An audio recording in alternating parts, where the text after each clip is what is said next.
Good afternoon, baseball fans, and welcome to RE/MAX Field down in the beautiful Edmonton River Valley. It's an ICU Videos Procast as the Edmonton Prospects welcome the Brooks Bombers to town for Game 2 of their 4-game set to end the regular season for the Prospects. It has been a busy stretch. Yesterday, we saw them play 3 games, and quite frankly, those games had a little bit of everything. There was great pitching, there was home runs, there was ejections, there was comebacks, and most importantly for the Prospects, there was 3 victories, and the plot has now really thickened in the playoff race between them and the Fort McMurray Giants. Those 3 wins yesterday increased their lead over the Giants to 1 game for that final playoff spot, and their magic number to clinch is now 3. It's going to be a great day of baseball here. We got another doubleheader, so to kick things off, we'll send it up to John Belmont and Al Coates. Boys, you did 23 innings yesterday. You got enough in the tank for 18 more today?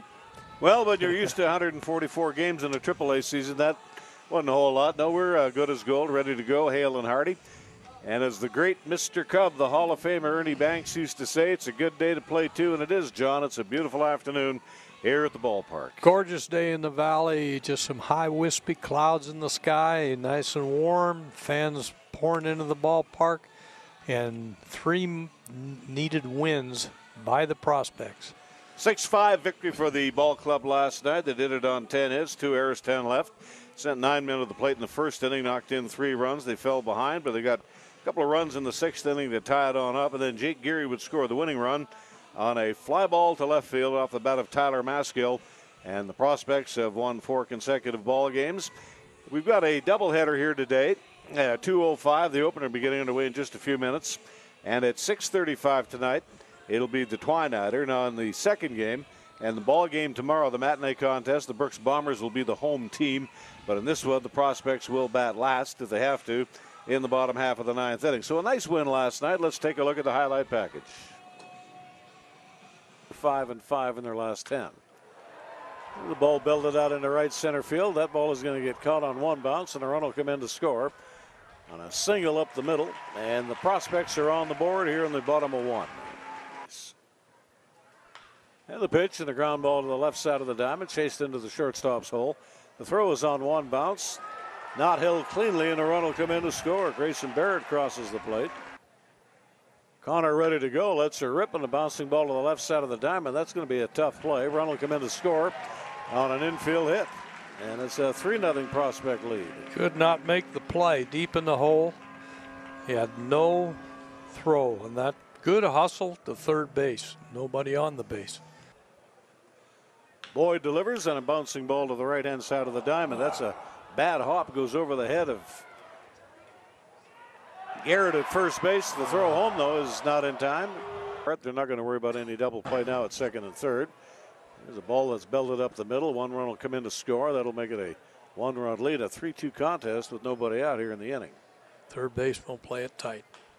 McCoy Pierce puts the ball into play. Here's the throw on to second for 1. The relay to first. That is off the bag, and a run will come in to score. Danny Donnelly will score. Pick out throw to first base, and they get him. Spencer Rankin. Here's the pitch, and the ball belted out into right field. Is that going to hang up? Yes, it is. No, it's going to get dropped. He had it in his glove, and he couldn't squeeze it. 1 run comes in to score. Here's the throw to the plate. It's up the road. 2 runs to score. Here's the run on to second base. And that is going to be a big blow in this ball game for the Edmonton Prospects. Boyd waits for the infielders to get set, and the ball is belted out into left field. That's going to probably tie the ball game up. 1 run will come in to score. Zach Thomas digs the ball off the wall. The cutoff man is real deep. That's Ramirez. Here's the throw, and 1 bounce to the plate, and they're going to get him.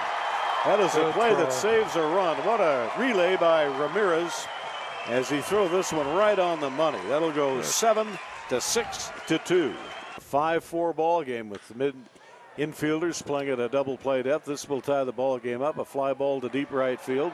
Lahoyek drifts back, and wouldn't drift back. He ran back to make that catch. And then slipped and fell, and that's soft stuff out there. Works out of a bases loaded stretch, leans back and delivers, and this ball is belted out into left field. That ball is going to get caught on the fly by McIntyre. And leading the run, the Prospects will take a lead. There's nobody at third base to take a throw. You got men at first and third base on a sacrifice fly to left field. Very nearly fell in for a base hit.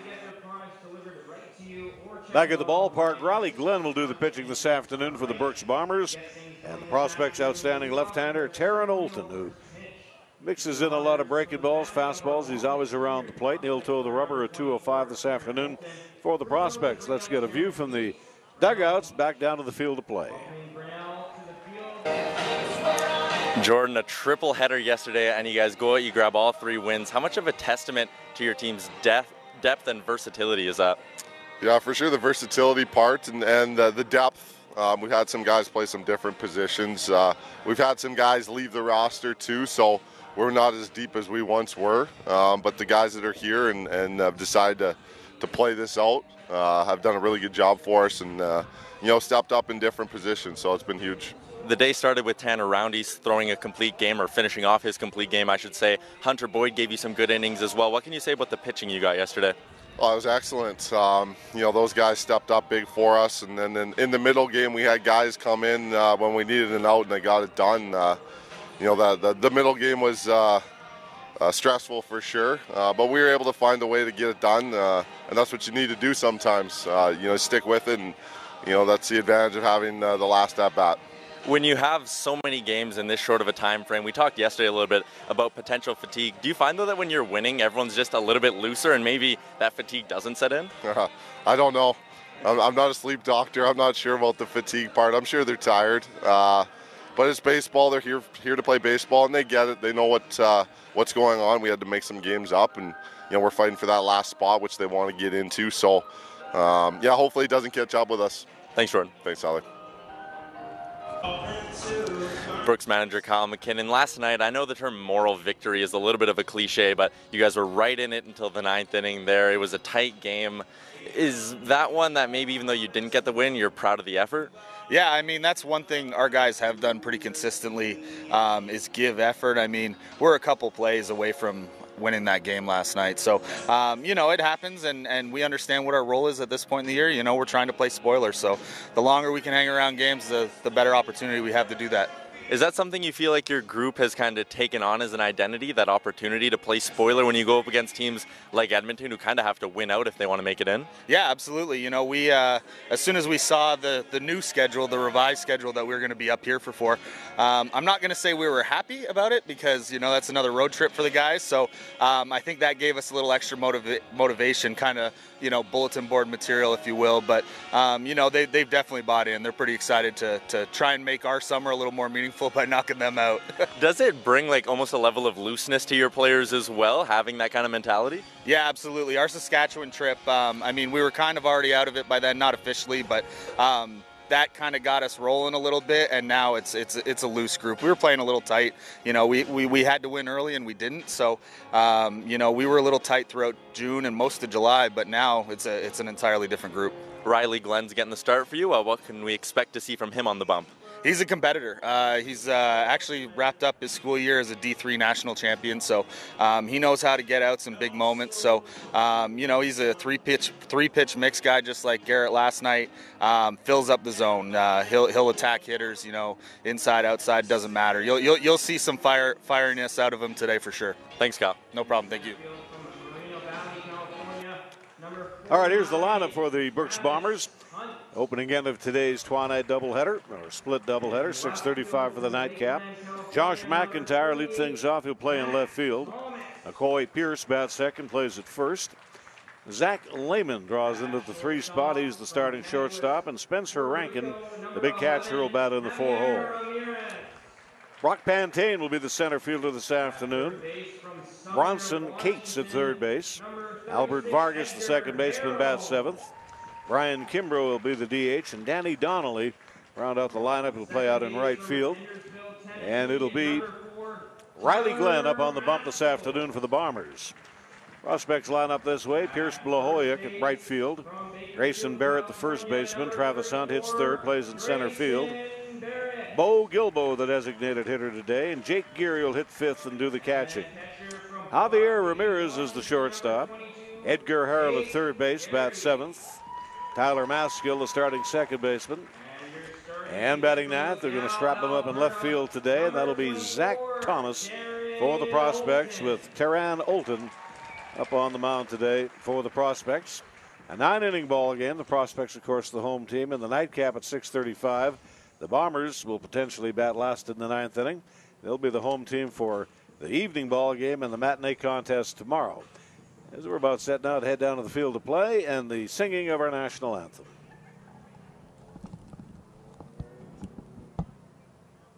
Ladies and gentlemen, boys and girls, please rise, remove your caps, and welcome the lovely Emma Yee for the singing of O Canada.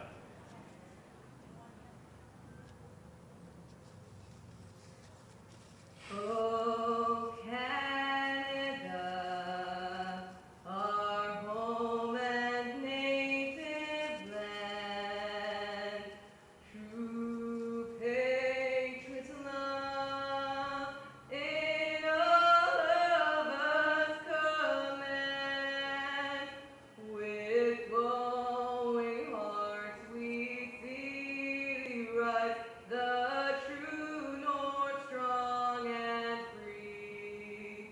From far and wide, oh Canada, we stand on guard for thee.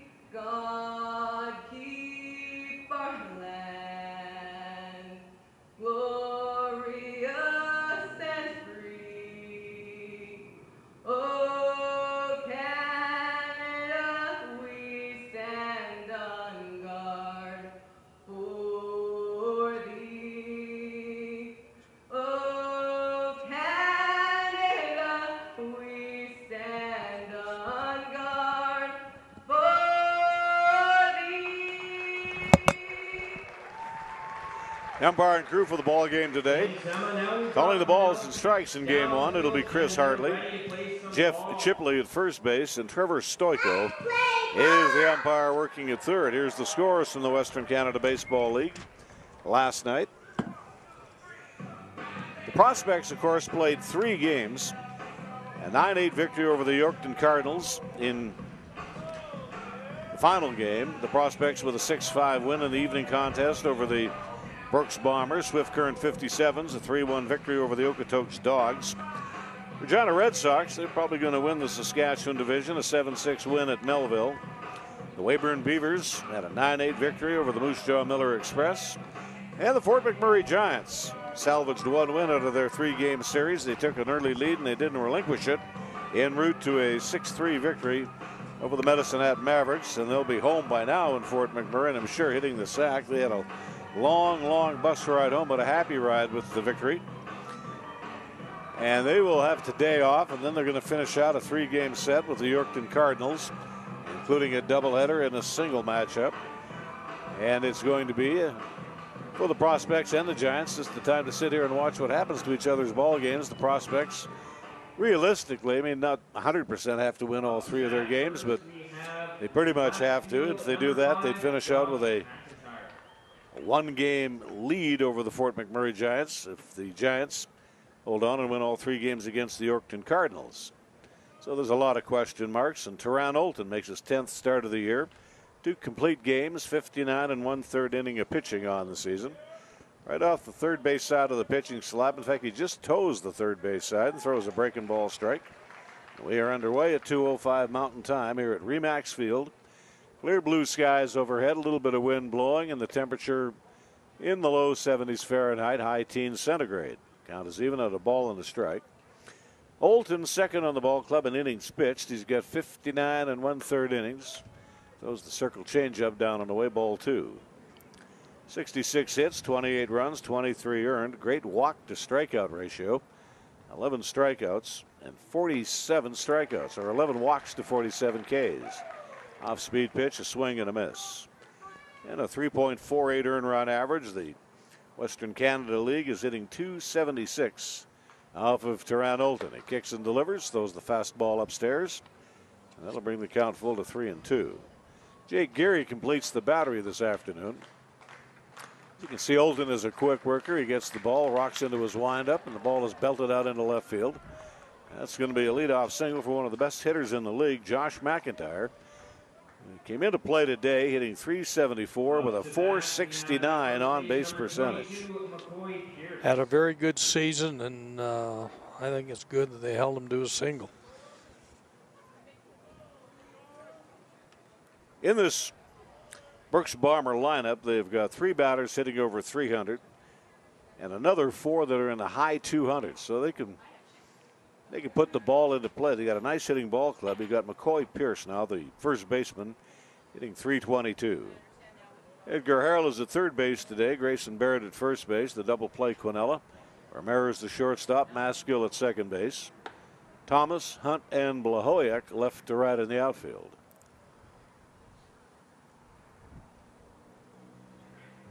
And they'll shorten the middle infield up to a double play depth. There's the 1-0 delivery, and the pitch will miss inside. 2 balls and no strikes.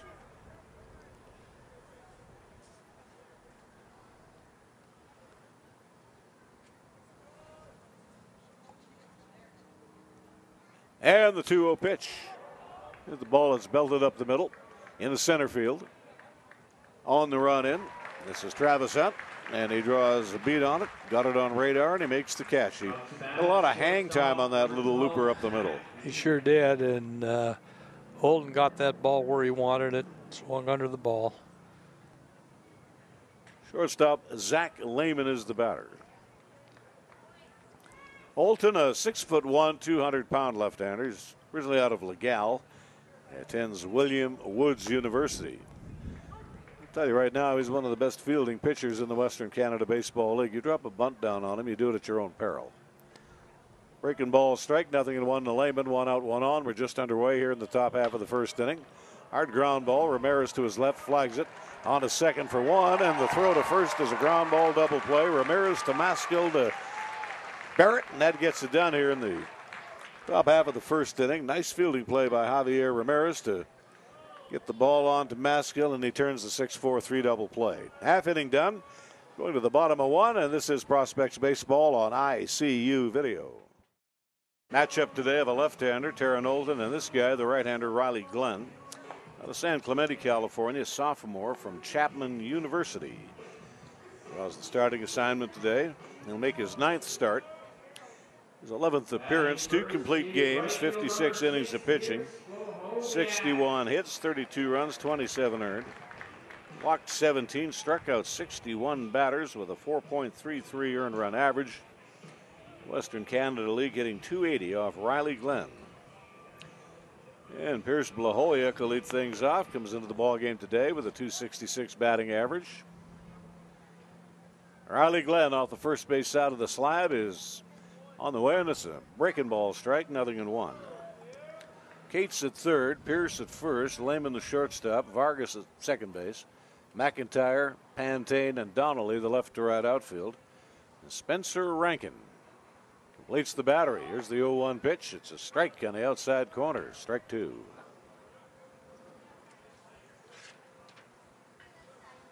Grayson Barrett, Travis Hunt.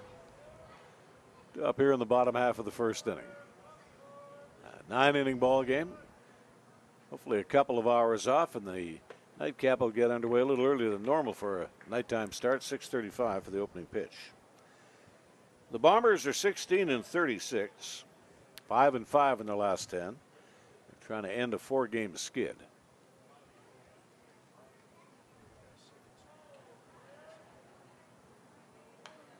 Foul to the backstop.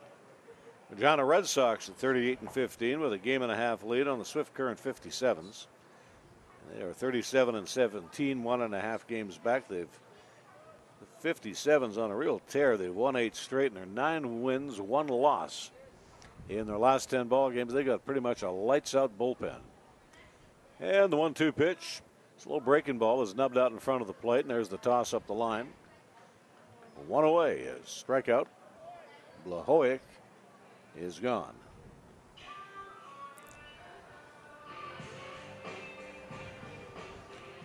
Grayson Barrett is the batter, .236 batsman.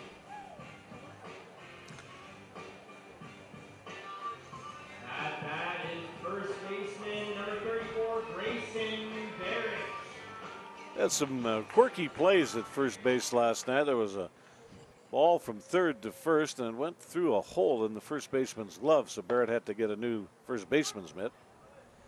And later on in the ball game, the bag separated from the anchor that secures the base, and they have to put in a new base over at first base. 0-1 on the batter. Fully back on the middle infield, midway on the corners. The pitch is down and away. Sit at a ball and a strike. Like you were saying last night, it was lucky they were able to get the sleeve out of that hole and get the new base put on. Pitch is in there, right at the knee, strike 2.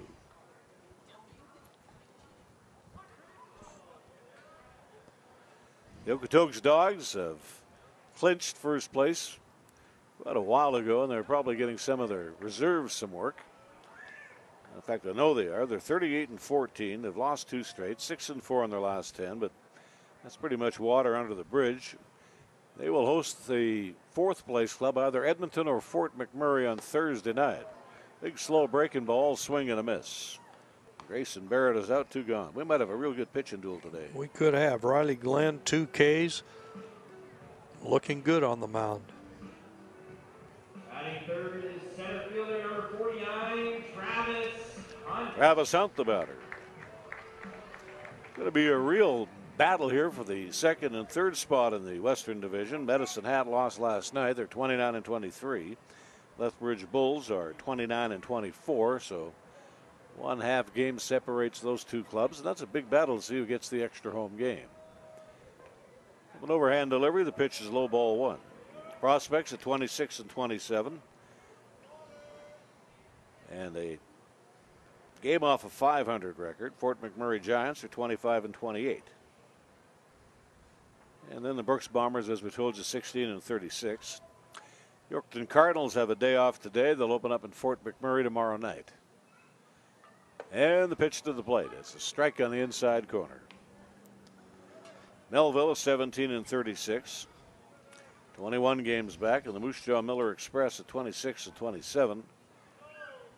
Right at the present time, they'll be in the playoffs, and if the season ended today, they would play the Regina Red Sox. They've got some real outstanding pitching. That's the key to that ball club. Curveball is swung on, foul tipped. Spencer Rankin couldn't squeeze the ball. 1 ball, 2 strikes, 2 out. The base is empty here in the bottom half of the 1st inning.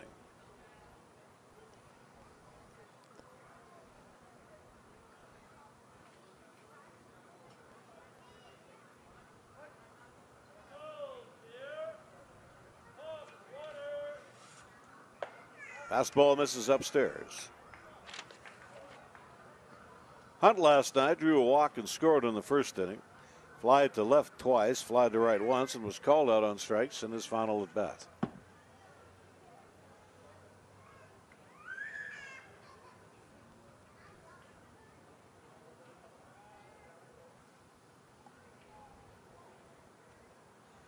Riley Glenn draws back, and the pitch is down and away. Breaking ball, go to a full count, 3-2.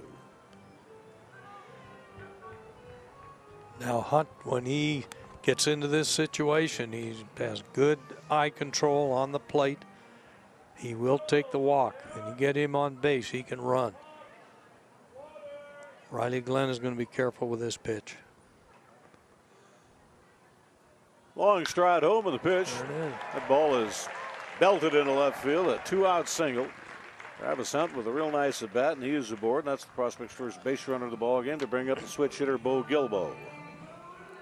Now Travis Hunt had a real good season, and his at bats, he's gotten better and better as the season gone on, from the point of view that he gets a lot of walks, gets hit by pitches, excellent on base percentage. The other games today in the Western Canada League: Lethbridge at Medicine Hat, Weyburn is in Moose Jaw, Red Sox from Regina play the Melville Millionaires. The Weyburn Beavers are in Moose Jaw. Of course, we have the day-night doubleheader here at Remax Field. Pitch is down and away, 1 ball and no strikes.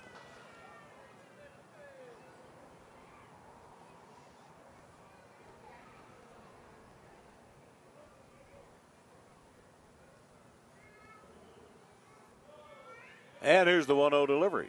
Outside, ball 2. Second baseman Vargas is drawn fully back and more towards first than he is to second. Playing Gilbo to pull the ball.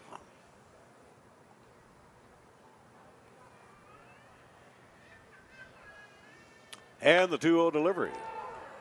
Popped him up. On the infield skin, just to the left of second base. And Lehman is there to make the catch. Gilbo got under the pitch, a 2-0 pitch. He swung on it, and he was late on it. No runs on a hit. One man stranded, one inning down in a scoreless ball game. It's Sunday afternoon baseball on ICU Video. There is Homer, the legendary mascot of Edmonton baseball, going way back to the 1980s. Spencer Rankin, the cleanup batter, lead things off. Had a pretty good night last night. He was 2 for 4. He sprayed the ball to right. He pulled the ball to left. And he struck out twice, once swinging, once looking. Spencer Rankin is the batter up, batting a very respectable .285. Now, Taryn Olton has an excellent two-seam fastball. Here comes the pitch. The ball is belted towards third base, and what a play by Edgar Harrell. You could hang clothes on that line, and it was nailed, hit right on the screws. What a beautiful play, diving to his right. Just stole a double away from the batter. He sure did. Wonderful play. Olton might not want to get that ball up again. That ball was smoked in a beautiful play by Edgar Harrell, Washington State ball player. Brock Pantane is the hitter up now, the center fielder, .288 batsman. Got a real good batting order here, the Brooks Bombers. And he took a full swing at it, rolls it foul on the third base side, strike one to the batter. As we were saying, Olton has a very good two-seam fastball, and against right-handed batters, it literally goes away from almost a little bit like a screwball right at the end of his fastball. And he got a good circle change. There you just saw that off-speed pitch. Brings the count around to 0-2. Two-seam fastball, what that simply means is it's a sinking fastball. 2 fingers over 4 seams. It's a pitch that's going to rise a little bit. That's how an outfielder throws the ball, 2 fingers over 4 seams. 1 ball and 2 strikes to Pantane, the .288 hitter. Fully back on the middle infield, midway on the corners. Straight away is the outfield. Pitch runs inside.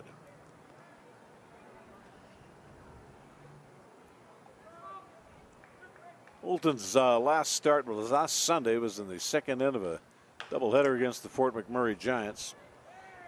And he had a real good ball game going through 5 2/3 innings. He walked the batter, and the next ball got belted out into right field, and a run would come in to score. He pitched better than his fate. Olton picked up a loss. He's pitched very well all year. And again, works the ball down, gets a lot of ground balls. As you mentioned earlier, Al, I don't think there's a better fielding pitcher that we've seen in this league.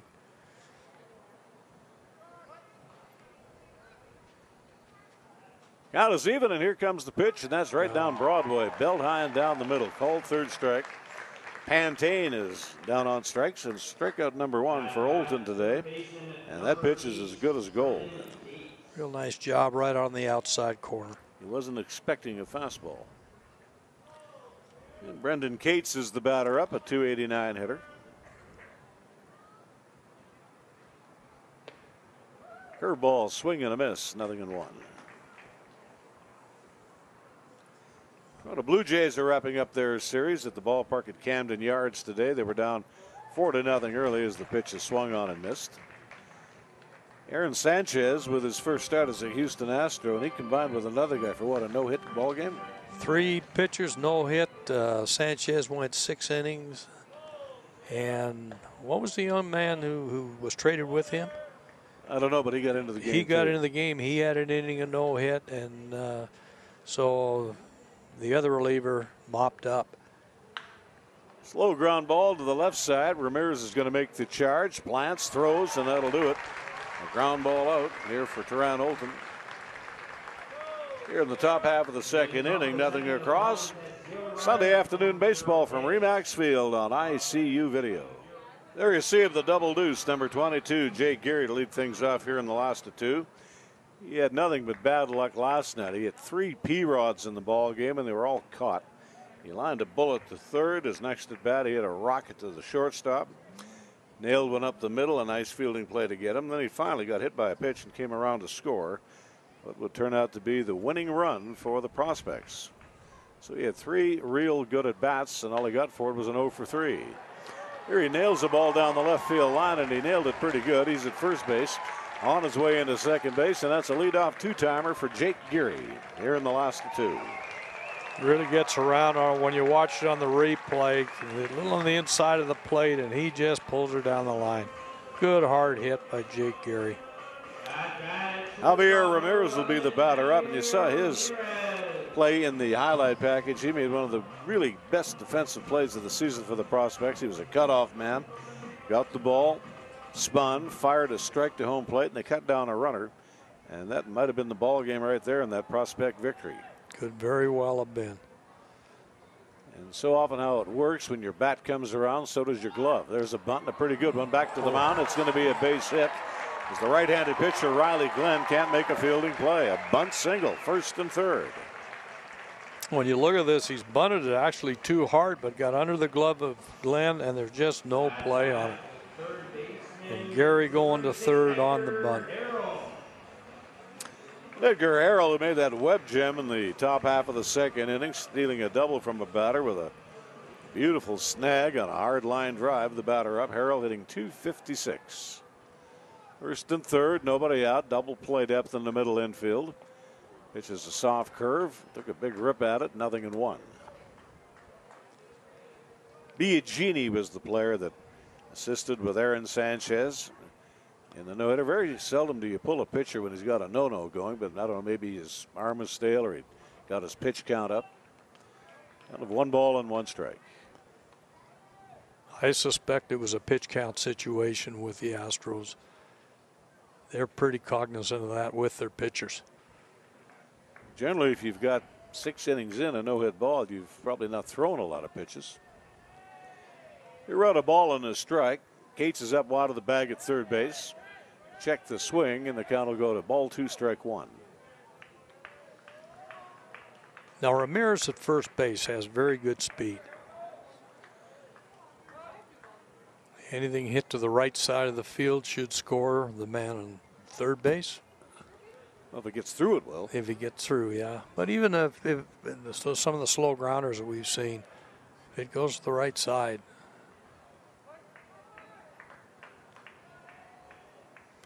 The stretch by Riley Glenn. Rocks and deals, and the pitch upstairs, ball 3. In the big leagues today, and it's going to be a long day, we'll have the final scores for you, too.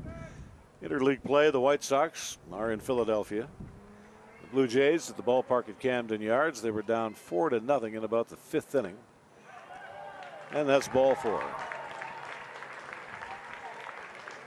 Bases are loaded, and Tyler Maskill will be the hitter. It's the Marlins and the Rays. Smith and Chinneros, the pitching matchup. The Angels and the Tribe. The Reds and the Atlanta Braves. The Mets and the Pirates. The Mariners and the Astros. Verlander, 14-4 record. Great year going. Verlander up on the bump today for Houston. It's the Royals and the Twins, and the Brewers and the Cubs. Hauser versus Darvish. And they're locked into a real battle in the Central Division of the National League. Curveball is in and over for a strike. The Tigers and the Rangers. The Giants and the Rockies. Cardinals and the Oakland A's. The Nationals and the Diamondbacks. The Padres and the Dodgers. The Red Sox and the New York Yankees. That'll be the night game. Got a double, a single, and a base on ball. Loads the bags here for the Prospects in the bottom half of the second inning. A kick by Riley Glenn, and the pitch on the way. Just missed the outside corner.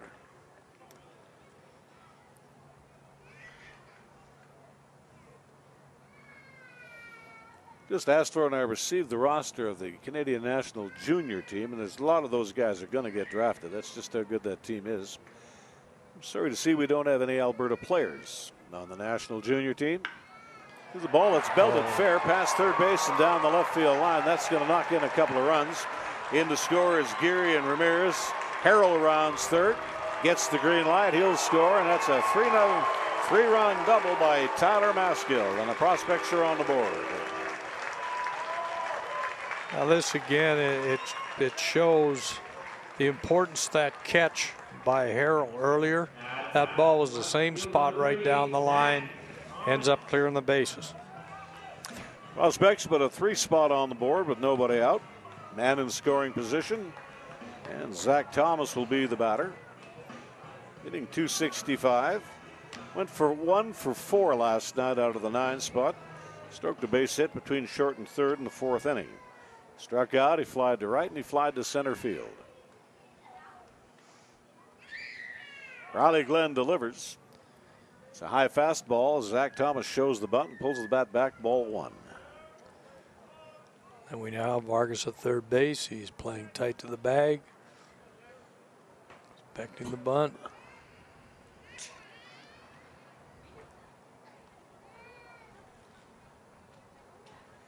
The middle infield is not drawn fully back. They're just about at a double play depth, and I don't know why. There's not a runner at first base. Pitch is there for a strike to Zach Thomas. 1 ball, 1 strike. Had a real nice fireworks show here at the ballpark last night. They did that on 3 Saturdays this season, and of course they did it on July 1st. Here's the pitch, and it's a bunt. If it stays fair, it's trouble, and it's not going to be fair. It rolls foul. Here on Zach Thomas. Just missed on it. Good attempt by Zach Thomas. The place you want to put it, right down that line, draw the third baseman in, allow the runner to get to third. Just little things like that, a fireworks show here and there. That's not a little thing. Those things aren't cheap, but it just adds to reasons why people want to come to a ballpark. We did that with the AAA club here for years. That sure does. And we gave just about, I don't know what we didn't give away. We had used car night. That was my brilliant idea. Gave away a used car every inning. Which is kind of like throwing a drowning man on anchor. Trust me, they weren't very good vehicles, but it draws a crowd. And the 1-2 pitch. Ball is waved at. It's missed. There's the obligatory throw up the line. Strikeout for the pitcher. 2-3 on the putout. There's 1 away. Big sweeping curveball. At bat in right field number 6. Here's Lahoviak. Lahoviak tonight struck out his first time through. That's been the money pitch for Riley Glenn, is that big soft curveball. He's executed it very well. Now, Pierce Blahoviak is a very good bunter, and he can bunt for base hits. Pitch is right down the middle, but missed at the knee. 1 ball and no strikes.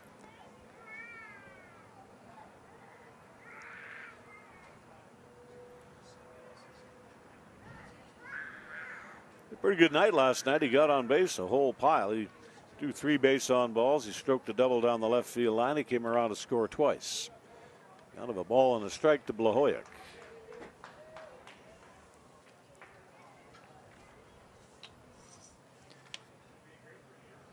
Out of Neenah, Wisconsin.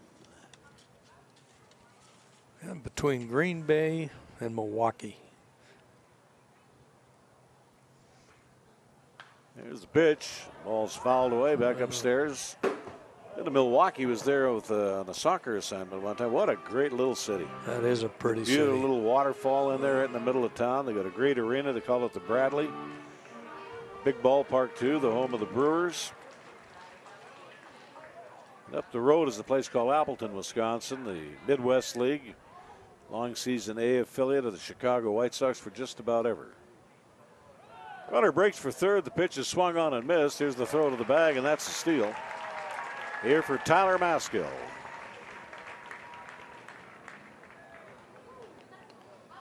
Legendary New York Yankee player and later on broadcaster Tony Kubek was from Appleton, Wisconsin. And Blahoviak goes out with a strikeout, the second strikeout of the game. With 2 out, man on third, Grayson Barrett is up. 4 strikeouts on the day here for Riley Glenn. Fully back on the middle infield, midway on the corners. Big slow curveball, big overhand jug. A swing and a miss, 0-1. Well, they haven't been able to time that up, have they, Al? He's pitched that very well.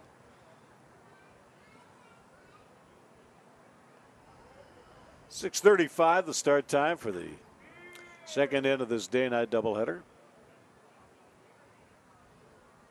And a matinee contest tomorrow afternoon at 2:05 to wrap up the regular season. 56th and final ball game for the Prospects in the 2019 season in the Western Canada Baseball League. Strike at the knee. 1 ball, 2 strikes. 3 runs in as the Prospects have sent now 7 batters to the plate.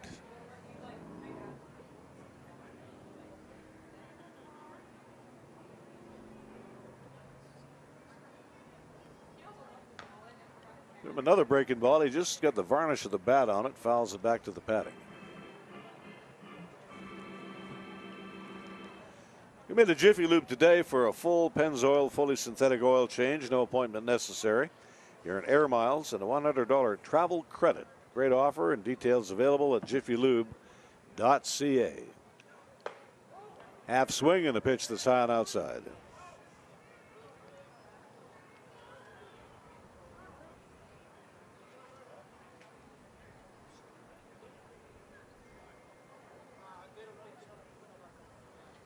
Single, a bunt single, a base on ball, and a 3-run double by Tyler Maskill. Counting for those runs. There's a ball belted out into left center field on into the gap, and drifting over as Josh McIntyre makes the catch. Well set down the side, but a productive inning for the Prospects. 3 runs, 3 hits, no errors, 1 man stranded. Let's head down to Tyler Yaremchuk. Thanks, guys. As you know, this is Prospects' 4th game of the weekend, and one thing that's really been benefiting them is their ability to score runs early in the games.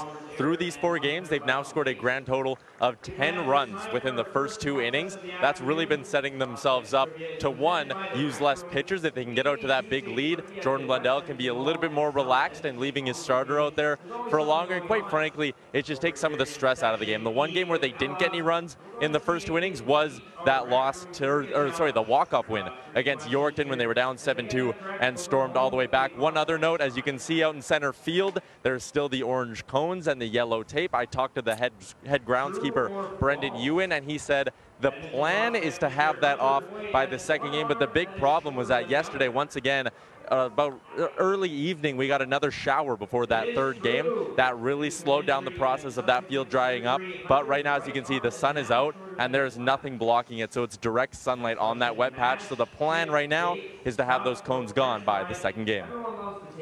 Well, the problem with that, the outfield warning track, is probably the consistency of a wet chamois or a wet sponge. It's just moist. We saw that a little last night on a long ball out into right field. I believe Blahoviak made the catch on it, but he literally slipped right on the edge of the warning track and almost sunk down in it. Pretty soft out there. On to the 3rd inning, bottom 3 of the order. Albert Vargas, the second baseman. Ryan Kimbrough, the DH, and Danny Donnelly, the right fielder. Yes, that is correct. Albert Vargas hitting .229. Scored 2 runs last night. Got 1 hit, reached base on an error. Struck out and he flied to right.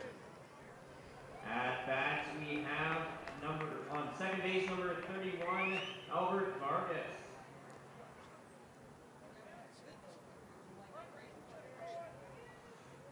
Aaron Olta draws the beat on the target, strides home and delivers. Throws a breaking ball strike, 0-1.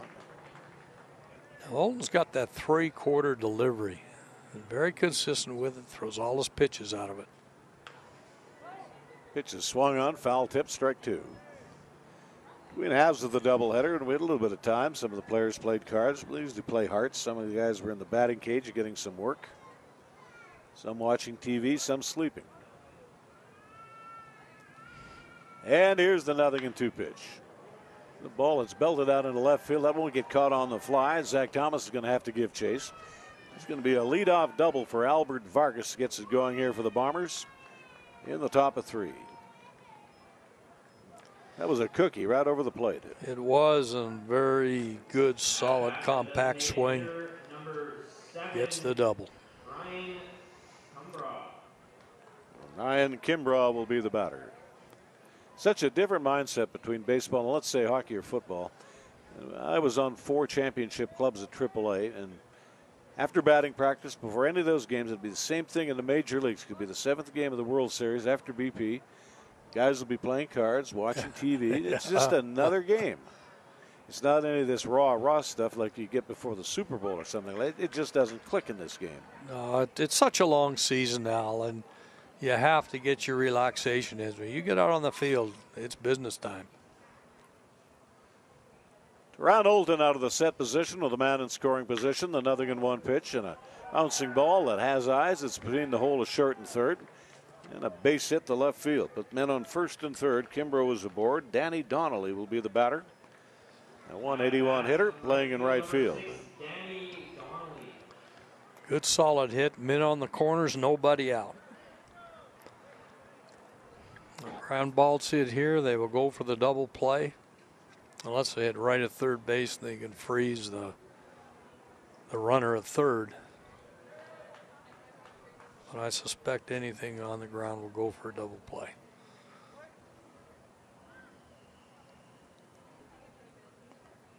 Olden ready, and here comes the pitch. He's high and outside. He flew out of his tuck and overthrew the fastball, ball 1.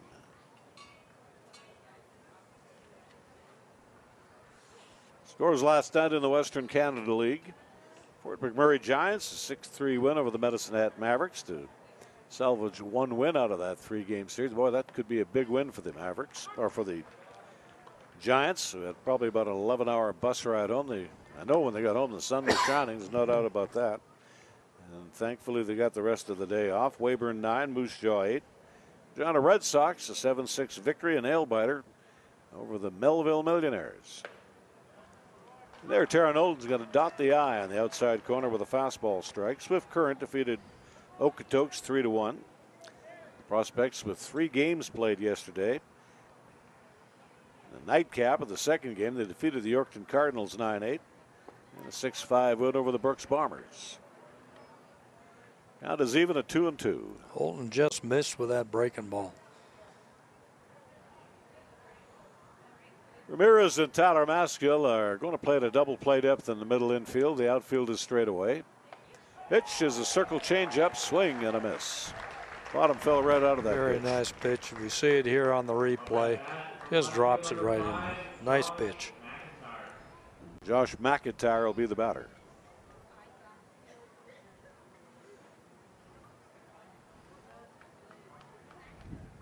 A pitch from a left-handed pitcher to a right-handed batter that runs down and away as you climb the ladder of categories in baseball. I saw a lot of so-so lefties over the years that got some time in the major leagues with that screwball, which is kind of hard on your arm, and is morphed into what they call the circle changeup. You put the ball between the first finger and your thumb, and you just twist it. Because it's in the palm of your hand, it's going to be a slow pitch. You can't throw anything but a changeup from the palm of your hand.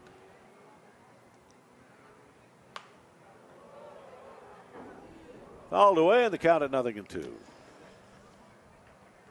We had one of the great screwball pitchers of all time that pitched for the AAA club here, a 5-game trial. Fernando Valenzuela back in the 80s. He was something to watch, wasn't he? He went 2-2 with a no decision. With another circle changeup, strikeout for Taran Olton. You got 2 away. First game that he pitched here in Edmonton, we had more than a sellout crowd in the old ballpark. And we got as many people in as we could, but it was an overcast night. There was a threat of rain, and we were under orders from the Angels. If you warm his arm up, he either pitches or he sits down. You've got 10 minutes to wait. If not, you got to shut him down. So we were kind of on pins and needles. We heated him up just before 7:05, and he got the complete game distance in. The ball that's belted out into right field. That's going to score the run. We'll have a lead at 2 now. It's a 3-1 ball game. On a line single out into right field by McCoy Pierce.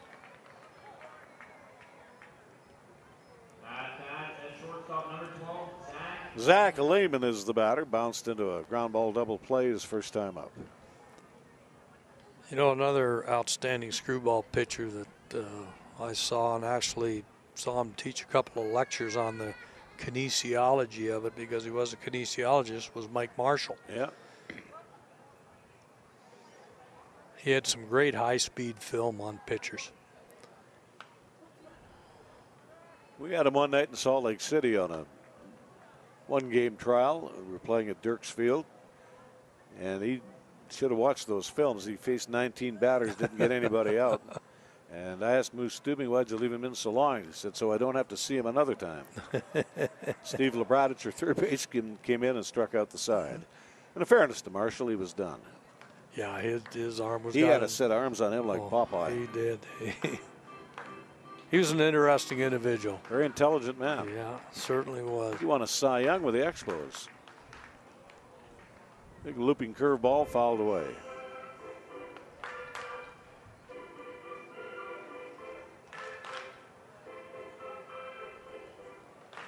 Four games down and 3 to go here in this baseball marathon at Remax Field. Holton's going to waste a pitch outside.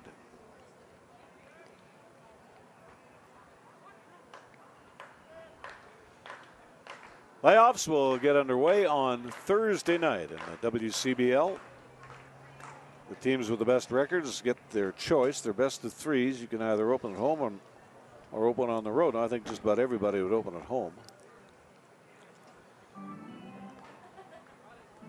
They went from a best of 5 to a best of 3 to accommodate 8 more games in the regular season.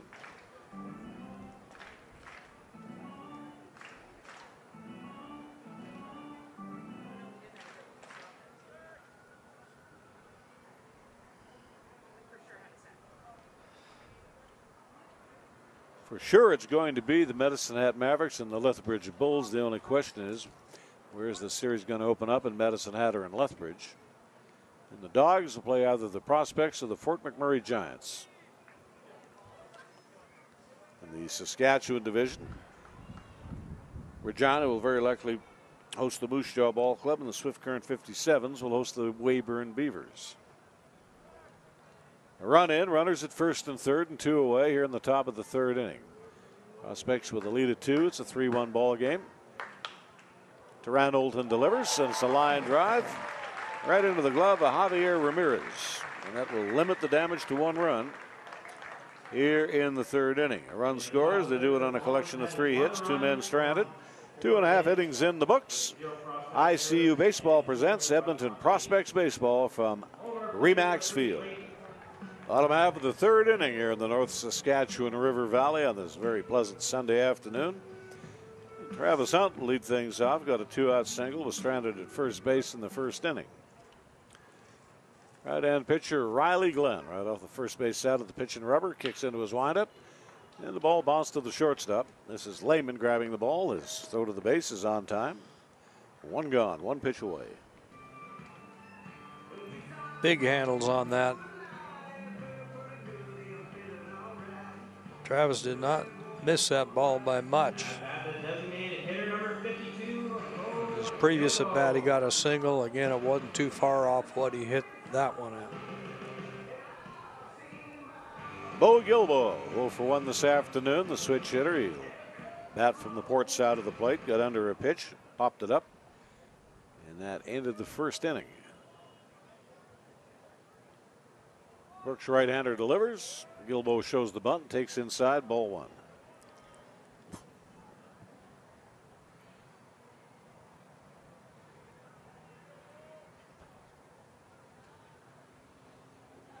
And here's the 1-0 pitch. Fastball right down the pump. 1 ball, 1 strike.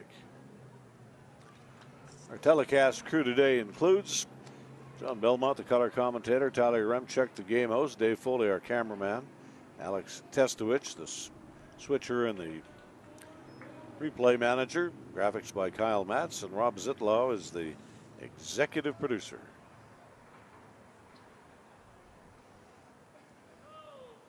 Foley back on the middle infield, midway at 1st and 3rd. Gilbo snares that one right out of the catcher's mitt, nails the ball out into right field.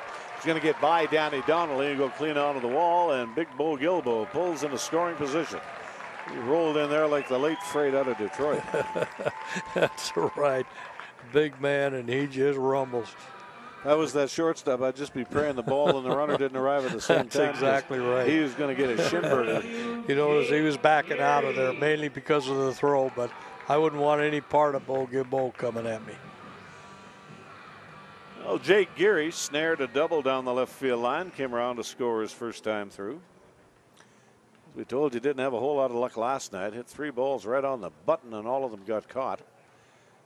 But he did come around to score the game's winning run. And that after, I believe he was hit by a pitch on that, wasn't he? And that's right. He got hit in the head. He got beamed. Yeah. Right in the back of the helmet. Yeah, it hurt him. He's an old high school linebacker. And here's the 0-1 pitch. Just low of the strike zone, 1 ball and 1 strike.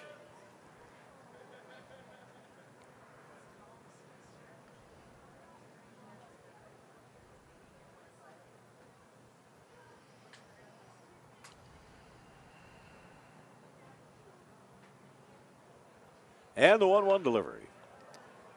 Geary rips at a foul ball up the first base side. Now to play, 1 ball and 2 strikes.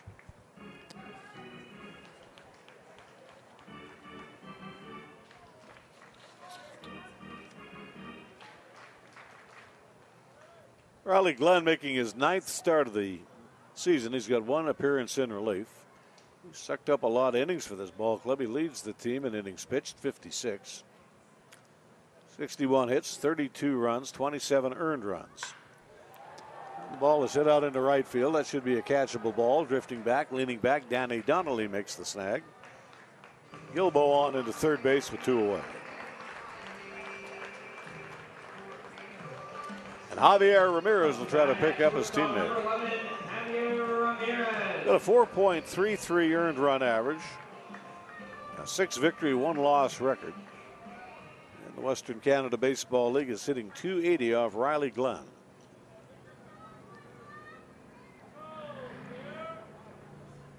Fully back on the middle infield. Cates is about midway at third, kind of guarding the foul line. Pierce is up wide of the bag at first. High and inside, ball 1. Ramirez, as of late, has been swinging a very good bat and playing very well at shortstop. 1 for 1 today with a run scored. He hit a little squibber to the left of the mound and fell in. Not this time around. He pops it up into short left field, or short right field, and Vargas is there to make the catch. And that'll do it. We're through 3 innings today, and the Prospects with a lead of 2. No runs and a hit, and a man stranded. Sunday afternoon baseball on ICU video. On to the 4th inning, and the 4, 5, 6 batters are due up for the Brooks Bombers. Spencer Rankin, the catcher, got a pretty good tug at a pitch. He lined the ball to third base for an out. Brooke Pantane, the center fielder, and Brendan Cates playing at third base. They went up and down in order in the 2nd inning. They'll try their luck here in the 4th against Turan Olton. Scattered 4 hits. He's allowed 1 earned run through the opening 3 innings.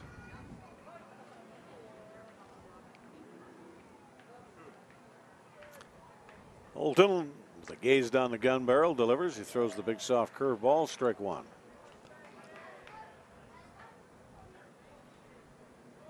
Olton has a myriad of pitches. He likes to mix them up in good control. Turn that one over. We go to a ball on the strike. Well, they've got the batting order set up, going down from the leadoff batter, McIntyre, the 374 hitter. You got a 322, then a 318. A 285 and a 288 and a 289. So they bunched them up that way on purpose. It's real difficult to pitch around that batting order.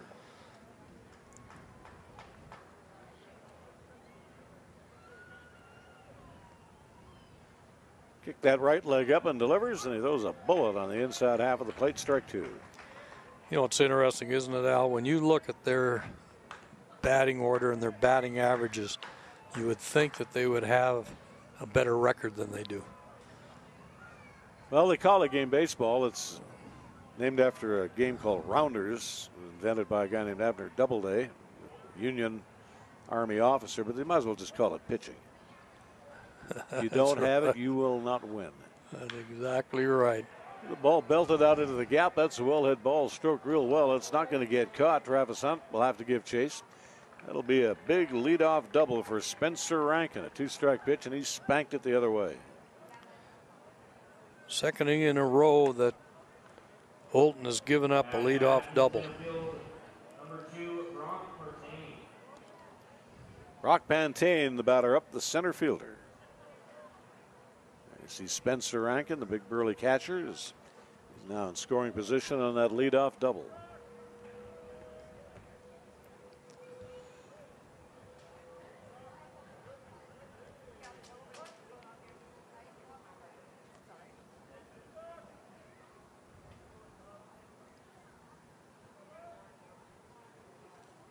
And here comes the pitch.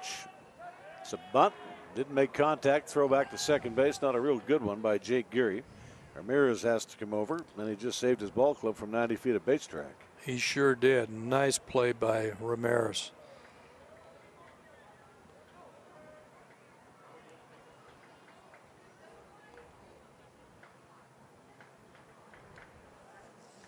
So the pitching went last night for the Prospects. Starting pitcher was Hunter Boyd, and he drew a no decision, 6 2/3 innings. 5 runs, 3 earned, 11 hits, 1 strikeout, 1 walk, and 1 wild pitch.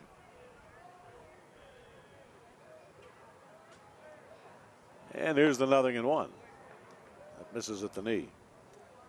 Matthew Erickson picked up the victory in relief, goes to 4-2, an inning in the third. Zeros across with 1 hit and 4 strikeouts. The bullpen really did a nice job last night to pick up the victory for the Prospects. And David Wiley, the big right-hander, came along. He had a 3-up, 3-down 9th inning. A ground ball, a pop-up, and a fly ball to record his 5th save. Now Olin just got that second strike with that good circle change. Had the batter right off balance.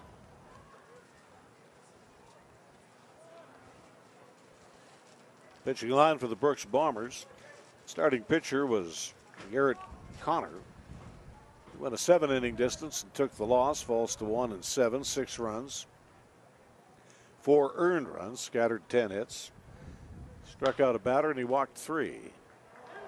The ground ball, it's through the hole. Javier Ramirez dove for it, couldn't get to it going to his right. That'll put men at first and third. A base hit for Brock Pantane. Up to bat, third baseman rate, Brendan Cates. Well, there's a lot of ways now you can try to get in a run. Man at third and nobody out. A ground ball double play will bring in the run. Fly ball to a decent depth in the outfield to do the job. Of course, a base hit will do it as well. Double play depth in the middle infield. And the pitch is fouled away, strike 1. And interestingly enough, this is the identical start to this inning as the last inning. A double and a single.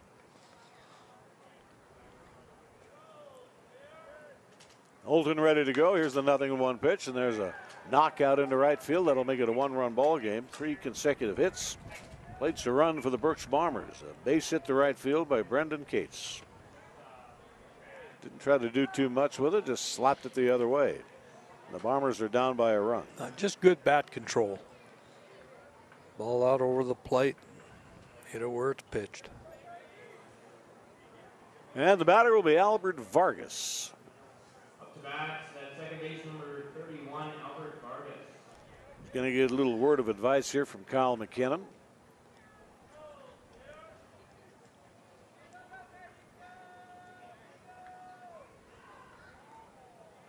Vargas hits the ball pretty well. I'm wondering if they're going to bunt and try to get these 2 runners over, second and third. But he's showing some power, hasn't he? Pulled a double down the line in left field. There he does show the bunt. And the pitch is outside. 1 ball and no strikes.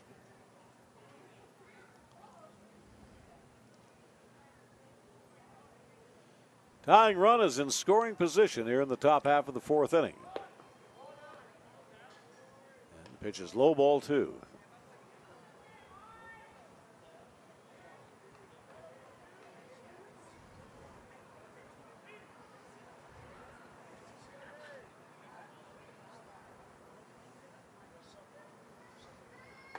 If you ever want to get into a good running count, it's now. 2 balls and 1 strike.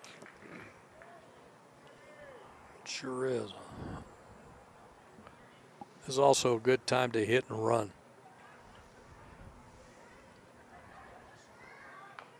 Pitch is bunted, and it's just off to the left of the plate. There's the throw, and it's up the line into right field on a pickoff attempt by Karan Olton, and that will tie the ball game up. Pantaine's going to come in to score. We've talked how good Taryn Olton is fielding the ball. That's the first mistake I've seen him make on fielding a ball. Error will be charged to Taryn Olton. A run batted in will be awarded to Albert Vargas. It's a tie ball game with nobody out here in the 4th inning. He just slipped a little bit as he was making his turn and his attempt. It was going to be a tough chance anyway at first base. Yeah, it was.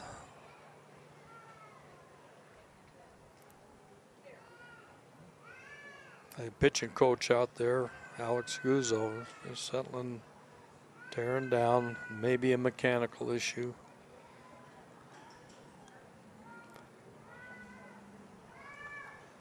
I think what they're talking about is how they want to play Bren Kimbo. He's a 136 hitter. What they want to do is a little damage control.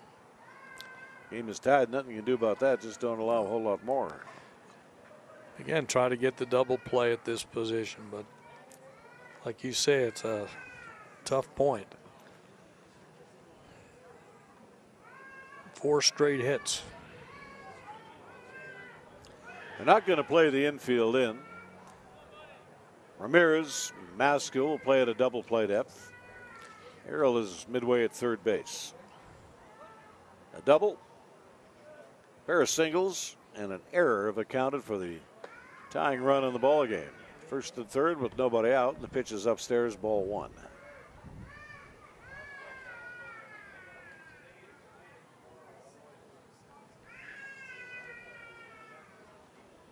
And here's the 1-0 delivery. Inside for ball 2. Now this is something we have not seen from Taryn Olton, is the number of balls that he has thrown in this inning. Getting behind the batter. Turned the pitch over, a nice little spinner thrown in there. Go to 2 balls and 1 strike.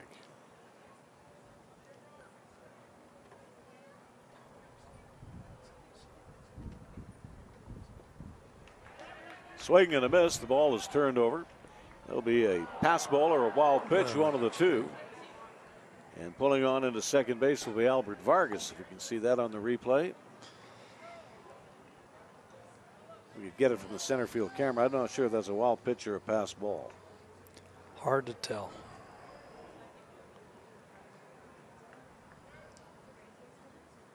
Here's from the center field. Oh, this isn't the replay. 2 balls and 2 strikes. The infield will come in a little bit now with men at second and third base. Swing and a miss on the breaking ball from Taryn Olton. 4th strikeout on the day. Right field, number 6, Danny Donnelly. We'll unofficially call it a wild pitch. Danny Donnelly is the batter.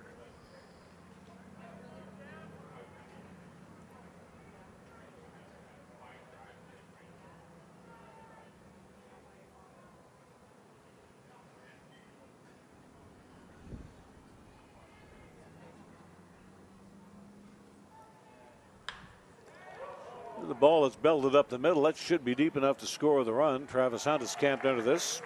Tagging up is Brendan Cates, and he'll motor in to score, and the Brooks Bombers take a lead of 1, 4-3 with 2 away.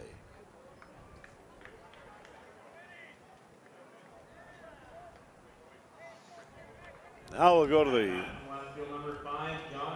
one of the league's leading batters, Josh McIntyre, on a 1-for-2 afternoon, hitting .374 with a .469 on-base percentage. And a man in scoring position at second base.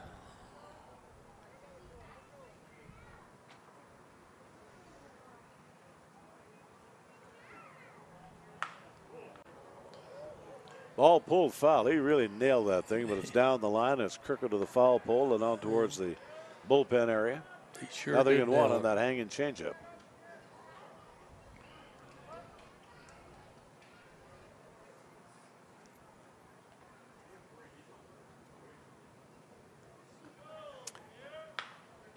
And the 0-1 pitch. It's a one hopper wide at third base. Harrell is there to grab it. Across the diamond to do it. It's a 1-run lead now for the Brooks Bombers, but that is good damage control. There's a strikeout and a ground ball out to finish it off here in the top half of the 4th inning. In the top of the fourth, 3 runs commit a score for the Bombers, and they do it on 3 hits with 1 error. 1 man left on base. We head to the bottom of 4 in a 1-run ball game on ICU video. Riley Glenn goes to work here in the 4th inning. Coughed up 3 earned runs in the 2nd. Other than that, he's done a really nice job this afternoon. He fires, and it's a high fastball, ball 1 to Edgar Harrell. Drew a walk and came around to score in the 2nd inning. Tyler Maskill, the second baseman. Zach Thomas, the left fielder. Due up here in the inning. Breaking pitches down and away, ball 2. Riley Glenn out of San Clemente, California. Sophomore from Chapman University. Sucked up a lot of innings this season for the Brooks Bombers. Got nice mechanics. He does, and he hasn't thrown a lot of pitches in this game. Through 3 innings, he's thrown a total of 50 pitches.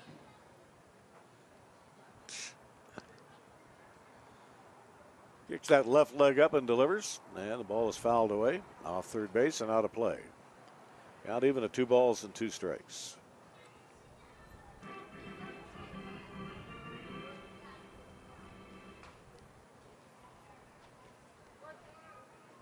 Lehman and Vargas, the shortstop and the second baseman respectively, are drawn fully back.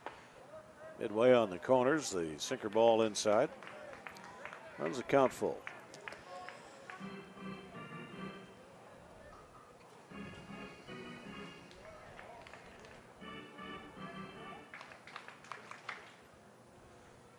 Kick and the full count pitch.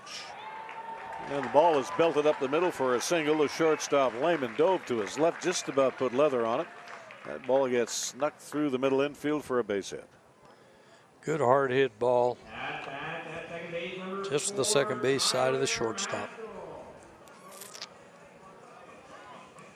And Maskill, who pulled the trigger on a 3-run double down the left field line. He stole third in the 2nd inning. Cates is going to be up wide of the bag at third base. Now he's going to play inside the bag, right on the cutout, way inside. He's got both feet on the infield grass. If you could call it grass, it's artificial turf, but playing about 10 feet inside third base. 1 ball and no strike on the batter. Middle infield shortens up to a double play depth. The outfield is straight away.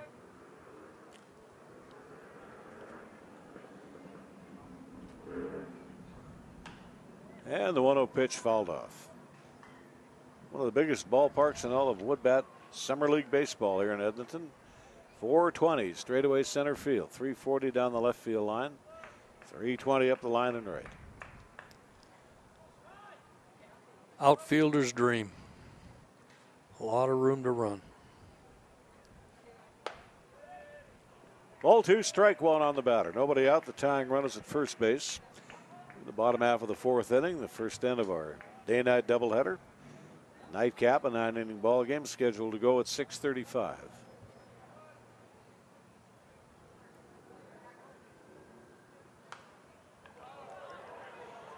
That ball is popped up. It's going to be down into the seating area, and a gentleman out in front of us makes a nice catch. Nicely done. That made his day at the ballpark.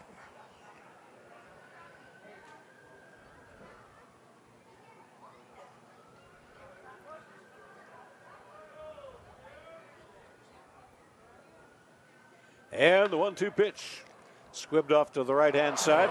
That ball is dropped by Vargas. He took his eye off it. He's going to get charged with an error, and that might be a costly error. And we're now going to have runners at second and third base. With nobody out. See that again. That ball's got to be caught. You can't assume a double play, but you can sure assume that he's going to catch that ball. And that's exactly what he did, Al. He started turning his body before he had the ball. So we have second and third base, tying run at third, go ahead run at second. Vargas obviously not happy with himself on that ball that got between his wickets for a 2-base error. Now we see if the prospects can make them pay. Ball bounced up the middle will bring in the run. They're just a little bit further back of a double play depth. Cates is wide of the bag at third. He'll try to cut the run down at the plate. And Pierce is inside the bag at first. And the pitch is right down the pump for a strike, 0-1.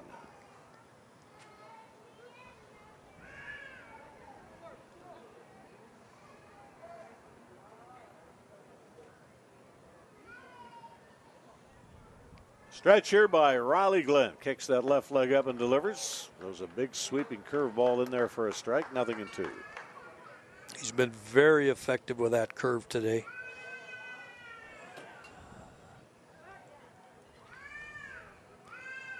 In this situation, that's what you want is a strikeout.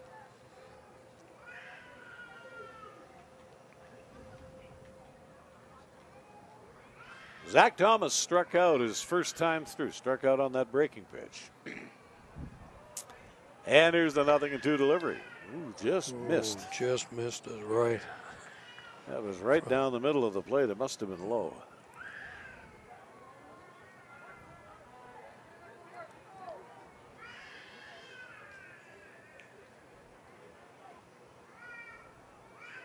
The runners aboard. Edgar Harrell at third base. Tyler Maskill takes his lead off at second. Check swing and the breaking pitch in the dirt. 2 balls and 2 strikes. It's a good block here by Spencer Rankin. Throwing pitches around the dirt with a man at third. That's dangerous.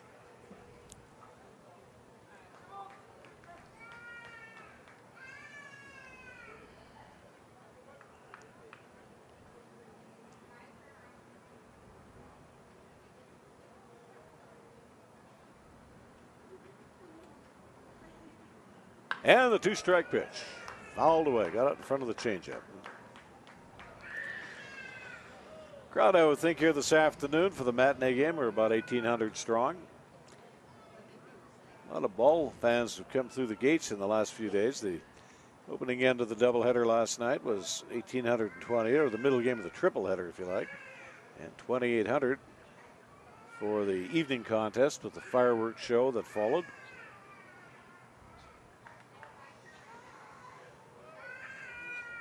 You know, you get good weather, people love the baseball in this community, and they will show up.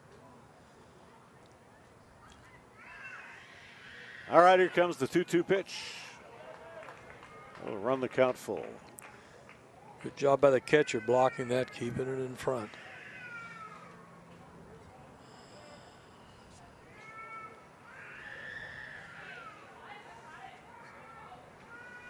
Pretty much everybody in action today in the Western Canada League, with the exception of the Fort McMurray Giants and the Yorkton Cardinals. The Giants would have gotten back into Fort McMurray, I would say, probably mid-morning. It's a long pull from Medicine Hat to Fort McMurray. Fouled the pitch away. But it was a happy bus ride home as the Giants got 1 victory out of their 3-game series, took an early lead, and they didn't relinquish it. A 6-3 win over Medicine Hat. Medicine Hat and Lethbridge will duke it out again today. The ball game will be played in Medicine Hat. Weyburn Beavers and the Moose Jaw Miller Express have got a doubleheader today. Regina's in Melville to round out the slate of games in the Western Canada League. That's down low, and the bases are loaded here for the Prospects in the last half of the 4th inning. Zach Thomas. That's a pretty good at bat for him. It was very good at bat for Zach Thomas. Good eye control.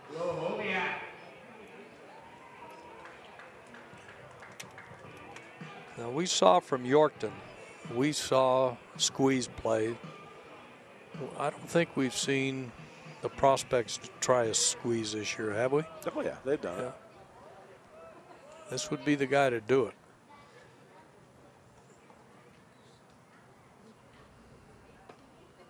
Strike on the outside corner here from Riley Glenn, 0-1.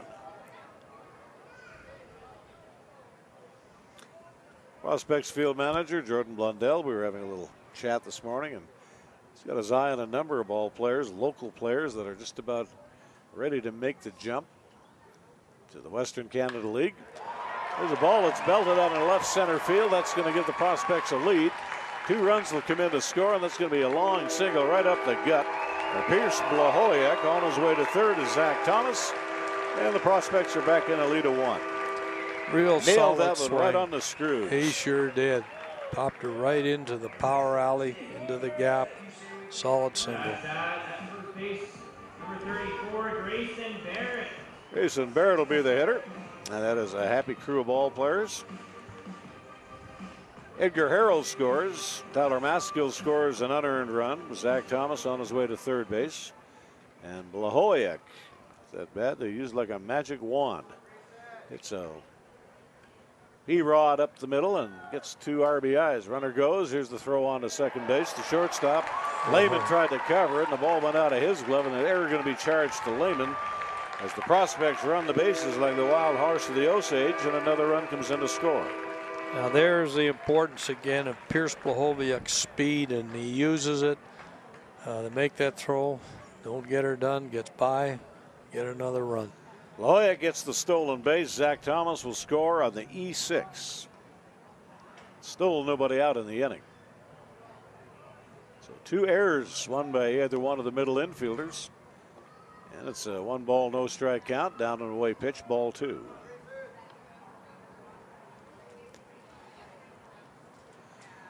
Can't underestimate the value of speed in baseball. Unless you're the catcher, pretty much if you can't run, you can't play. Strike on the outside corner. Plate umpire this afternoon is Chris Hartley.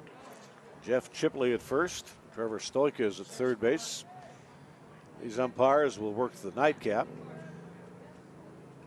Stoika will go to first. Hartley will go to third. And Jeff Chipley will be the plate umpire for the second end of the Ducks Wago here today. That's what they call it in Mexico.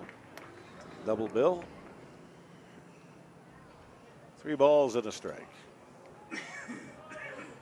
Gonna come out and have a little chat out there with his pitcher, settle him down. I don't know if they'll attempt to pick off. Blahoviak really gets over on this. He gets out on that carpet and he stretches. The shortstop, move in a little bit, move out a little bit. Blahoviak will just make sure he's got control. Now you watch here. You see him get out there. He got about a 12-foot lead off the bag, and that's in his secondary move. His primary move is about 14 feet off. And that's ball 4. That is a big, big lead. Only one kind of base runner can do that, and that's somebody with speed. Exactly.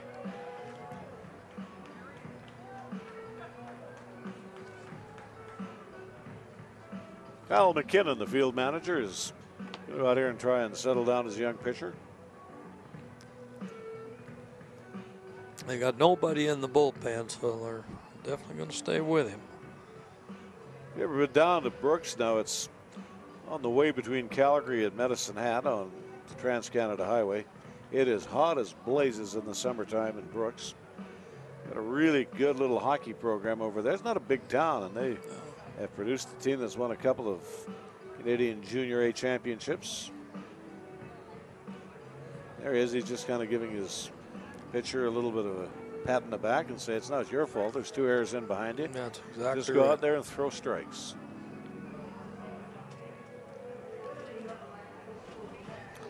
Travis Hunt is the batter.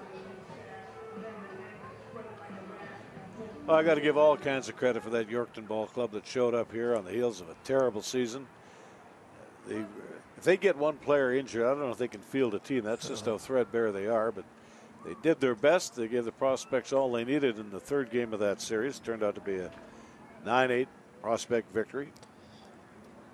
They really did. That's not a lot of fun. No, and yet I give a lot of credit to Robbie Dombrowski. Those guys have kept them loose. We're going to have a pitching change here, aren't we? Bringing somebody in from the field is going to be one of those again, Al, I think. Well, it's the 2nd trip out to the mound in the inning. You come out the 2nd time, that's pretty much automatic. Unless it has something to do with an injury. Maybe an injury.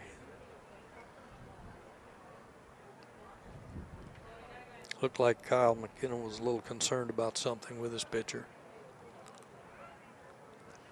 Can't be too concerned. He doesn't have anybody up and throwing in the relief pen. That's why I was saying when he came out, it would have to be somebody from the field come in to pitch.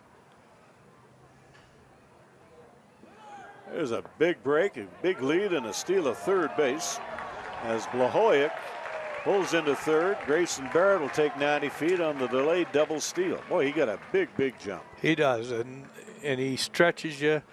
He makes you have to make a play. You see it in the replay. Double steal, Yeah, delayed just- double steal, really. Grayson Barrett, when he saw another middle infielder going to second base, that opened up the lane for him, so he pulls into scoring position. 2 balls and no strikes on Travis Hunt. Here he gets under the pitch, and he popped it up in foul territory over by the coaching box on towards the screen, and the prospects get a break. That ball's into the luxury box seating area. 2-1. Another thing that helped with that double steal, the pitcher was throwing that slow curveball. It came in slow and on the inside. Tough play for the catcher to make. And with a right-handed batter up, and the batter does not have to get out of the way. He has the right to his batter's box. It's up to the catcher to come out of his catcher's box, try to draw a beat on the bag, and if it's too big a lead, just don't even bother with the throw.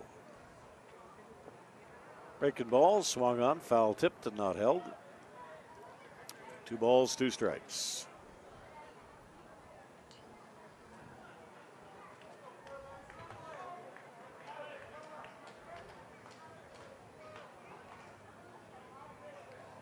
So the Cardinals will take a well-deserved day off today. They'll head on up the Highway 63 burner tomorrow for a doubleheader at the beautiful Shell Place Ballpark in Fort McMurray. There's a ball that's going to get belted into left field. That's going to score 2 runs as Travis Hunt chugs on into second base with a 2-run stand-up double. La Jolla comes in to score. Grayson Barrett comes in to score. Travis Hunt was just waiting on that breaking pitch, that hanging curve, and he nails it down the line for a 2-timer. And 5 runs have come in to score here in the bottom half of the 4th inning. Bo Gilbo will be the batter.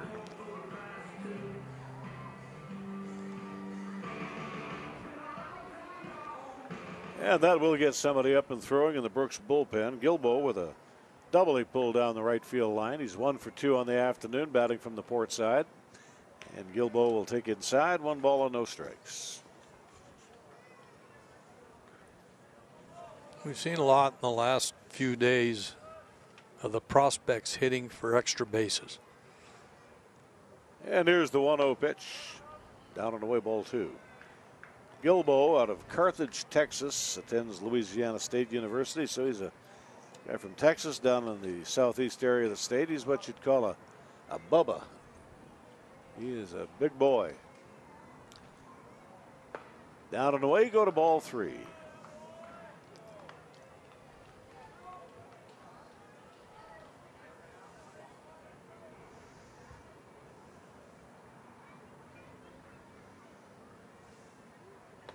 Ball 4. You're old enough to remember Louisiana ball player, Wes Covington's teammate, our old buddy Wes, who tragically passed away a few years ago. He was a big first baseman on the 57 Braves, Joe Adcock, and he was out of Louisiana. Been a lot of good ball players come from there. Louisiana State University at Baton Rouge, their main campus there, has a tremendous Div 1 program. Has won a number of College World Series. Remember going to New Orleans when we were at AAA. He'd be going to the ballpark, which is right beside the New Orleans Saints training camp in Metairie, Louisiana. And here's the pitch. It's a bunt. It's squib foul. Strike 1. The batter up is Jake Geary. You'd be driving along in the bus going to the ballpark, and you'd see a canal, and it'd be a great big alligator or a crocodile sitting there in the grass. I know they're different, but I can't tell the difference. All I know is I wouldn't want to encounter one. Supposedly, I think the gator or the croc, one of them has a broader head. All I know is either one of them can hurt you bad. The thing I want to have to do with them is on a pair of cowboy boots or a wallet. Yeah, the meat's pretty good, too. There's a little flare out in the right field. That's going to fall in for a base hit. Well, another knock here for the prospects. Moves everybody up. Jake Geary, after showing the bunt, loops a base hit out into right field, loads the bags. As the prospects will bat around here in the last of 4. Javier Ramirez. And Javier Ramirez is the batter. Comes up again with nobody out. Swinging a real good bat of late. Got an infield hit. Came around to score in the second inning. Popped up, retired the side in the third. Javier takes a fastball upstairs. Ball one on that high gas. Going to have a left-hander heating up in the bullpen here for the Brooks Bombers.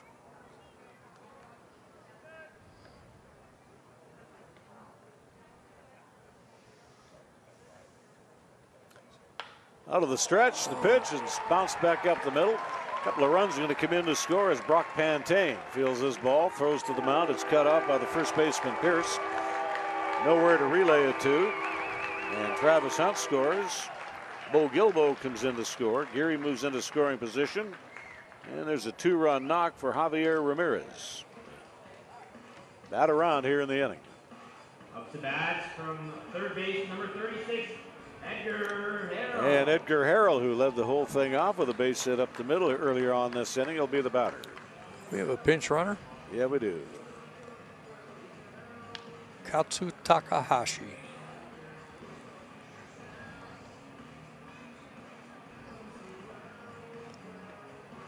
I would imagine that he will go to second base, and Maskell will go to shortstop.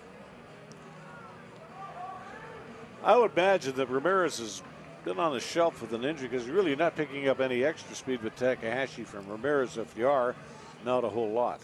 No, you know, something I did see of him on that play that he made at short where he had to go in behind second base. He showed a little bit of a limp at the end of that.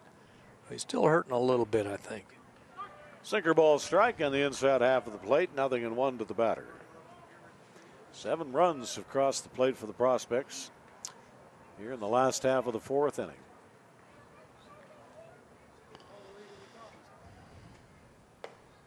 Count is even at a ball and a strike.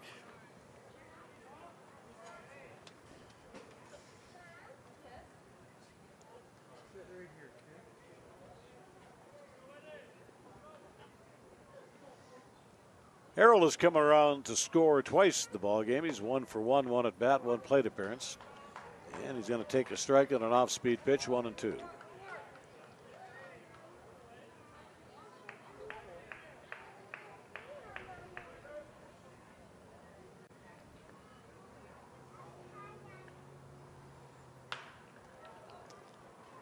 That'll be the opening out of the inning. It should be anyway. It's a lazy pop fly into short center field. Brock Pantane in and under it and 1 away. Not deep enough for the runner at second to advance.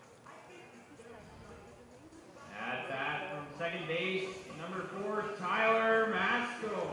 Tyler Maskell, the hitter, a 3-run double. He pulled the trigger on a ball in the second inning, and he swatted it down the left field line, knocked in 3 runs. He reached base on that very costly error by the second baseman Vargas earlier this inning and came around to score. Her ball is low, 1 ball and no strikes. In a warm day like this, that left-hander in the relief pen of the Brooks Bombers, I would think, is probably loose and ready to go.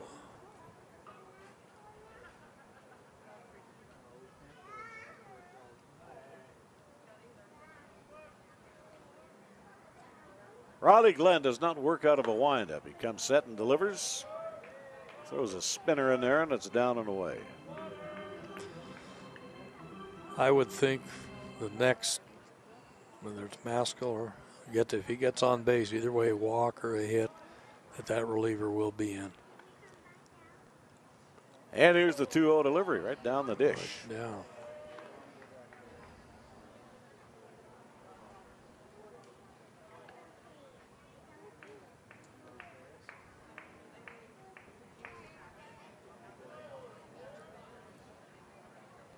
Takahashi, your pinch runner at first base. And the lead runner is Jake Geary, ball 3. I think if he loses this batter, he's probably done for the day. I would agree.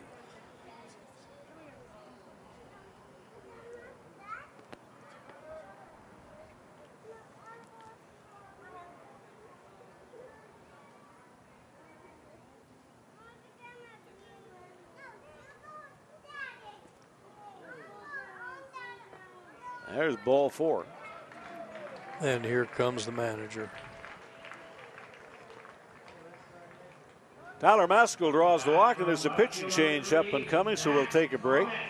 Prospects have got this one well in hand. 10-4 lead in the bottom half of the fourth inning at ICU Video. They get a glimpse of the new pitcher in the ballgame, a left-hander, Matt Scott. 5'9", 165-pound sophomore. Attends Vancouver Island University. The drop and drive pitcher. Matt Scott comes on in relief. We call him a drop and drive. You'll see it right now. There's the drop and there's the drive. Very simple, very quick pitching motion out of the windup of the set position. He's got a total of 12 appearances on the year, 2 starts, 22 and a third innings, 32 hits, 31 runs, 26 earned runs, 17 base on balls, 9 strikeouts. Logs a 1-loss record of 0-1 and a 10.47 earned run average for Matt Scott. We'll figure out the totals on the starter Riley Glenn a little bit later on. 1 out. And the bases are loaded for Zach Thomas. Threw a base on ball and came in to score on an error to the shortstop. Takes a rip at the pitch, strike 1 to the batter.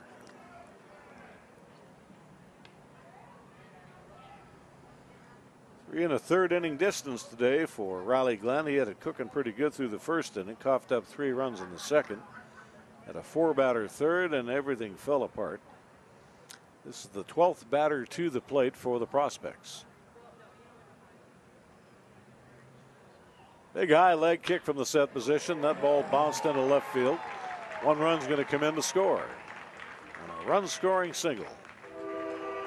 And good job. Jake Geary comes in to score. A good job by Blundell holding up Takahashi. Perfect throw to the plate. And we'll go to the top of the order, and Pierce Blahoyek. At bat, from right field number 6, Pierce Blahoyek. Blahoyek today has struck out twice. It was the first and the 4th strikeout of the starter Riley Glenn. Knocked in a couple of runs with a bolt hit up the middle his last time along.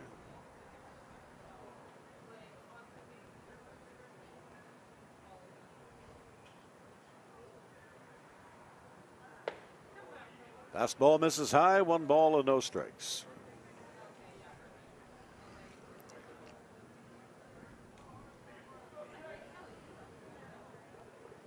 Ball game is at the 3 hour and 31 minute mark. 1 hour and 31 minute mark will make it.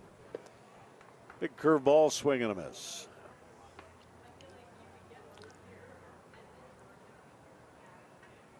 You know, you think about that last inning or in the start of this inning, Harrell starts it off with a base hit and then 2 errors. And all of a sudden, Blahoyek comes in and gets that good hit and started off. Ball popped up into short center field. The middle infielders converge. The shortstop, Lehman's going to take it, and there's 2 away. That should be the 3rd out of the inning, and he runs the score here now will be unearned. As it stands right now, Tyler Maskell's run is an unearned run. And Zach Thomas's run came in on an error. But following that up, Blahoyek had a 2-run single, so that would have scored him anyway, so that makes that run earned.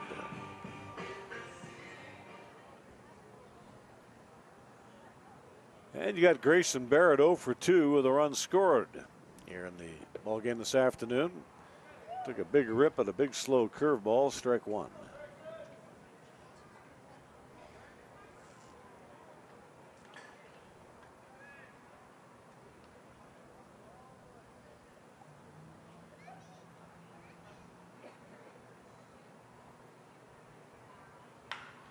Bouncing ball back up the middle. That should do it. Fielding the ball is Lehman. He'd come to the bag, get the force, and that will retire the side. And Zach Thomas is erased at second base, but a big inning for the Prospects as they send a whole pile of runners to the plate. Let's go now to Tyler Remchuk. Hey guys, down here with Jordan Blundell, manager of the Prospects. Not only did you guys respond, but you responded in a big way to what wasn't a very pretty top of the 4th. How important was it to not just get those runs back, but to do it so quickly? Yeah, it's really important. You always want to answer back the other team when they score. We've got a lot of guys that are banged up and they're playing hard for us. You know, there's a lot of warriors in this dugout. trying to get us into the playoffs. So kudos to our guys. You just mentioned you got some guys banged up. It's going to be another long day of baseball here. We saw yesterday in that first Yorkton game when you guys went up by a lot, it gave you the luxury of kind of pulling off a few starters and resting some guys. Is that going to be the plan again here now that you're up by 7 runs? And how much of a luxury is that? We'll see what happens here. There's a lot of game left. Thanks, Ron. Thanks, Tyler. Back up to you guys. Well, we'll go to the 5th inning of play. McCoy Pierce, the first baseman, will lead things off. Zach Lehman, the shortstop, and Spencer Rankin, the catcher. Here against Teran Olton, who's got a big spot here. He's got a 7-run lead. And this has got to help Olton out a lot to know he's got that much of a lead coming into the 5th inning. He's given up a few hits, a couple of extra base hits in the last 2 innings and a couple of singles, and he himself had a throwing error. He's throwing a lot of pitches, 64 pitches with 46 for strikes up through 4 innings. Well, here in the 5th inning, McCoy Pearson, a 1-for-2 afternoon. The leadoff batter enjoying a great year. He's hitting .322, works real deep in the batter's box, leans into the pitch and he fouls it away, strike 1.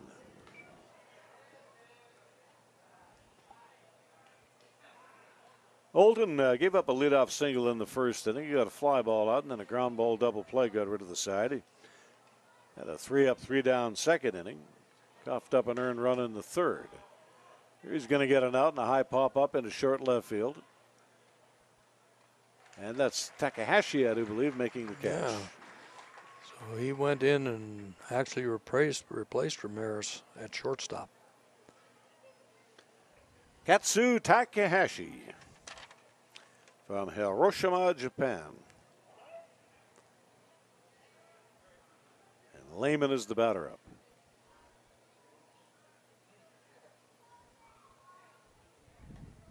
Last ball is belt high and right on the outside corner of the plate for a strike. 0-1 to Lehman.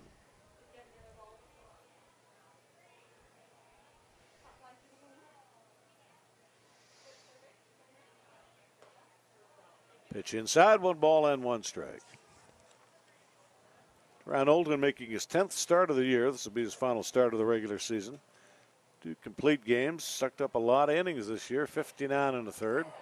Throws that circle changeup. There's a big cut at it, 0-2. 66 hits, 28 runs, 23 earned, 11 base on balls, 47 strikeouts, and a 3.48 earned run average. Long stride home from the windup, and the pitch is high and outside. 2 balls and 2 strikes. 1 out, bases empty. Here in the top half of the 5th inning. Oh, God. Another breaking pitch. There he just swung at a ball, and he went chasing the pitch. Watch, that's exactly what happened. It's outside. It almost looked like that circle change again. Nice pitch.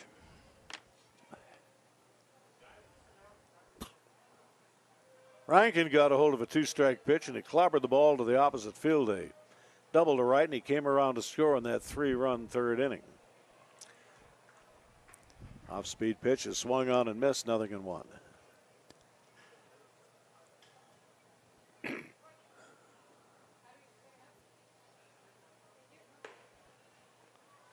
.635 their start time for game 2 of the double bill. It'll be a 9-inning ball game. The Brooks Bombers will be the home team.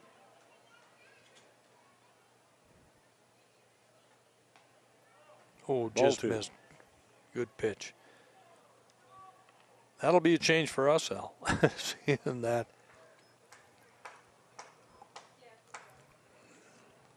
And the 2-1 delivery. There's a ball that's spanked into left field as a hanger out over the plate. Spencer Rankin is going to get himself a 2-out double. Good solid hit. Olton made a mistake on the pitch, got it up over the plate. He's not going to be happy with himself. Teran Olton is a real solid competitor, and when he makes a mistake, he gets quite upset with himself, but he also has enough experience that he can settle right down, come back in, and do his job. I would far rather him give up a double throwing a strike than drawing a base on ball to a batter when you're up by 7 runs. I agree 100%. Throw strikes, let your guys behind you make plays. And that ball is foul between home and third base. 0-1. 2 gone in the inning. That wasn't a bunt attempt. That was a full swing, but he just nubbed the ball foul.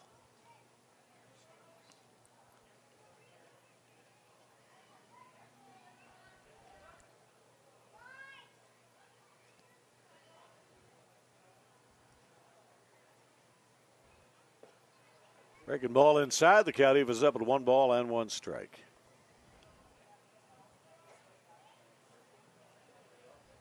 Pantane, a .288 hitter, 1 for 2 on the afternoon with a run in to score.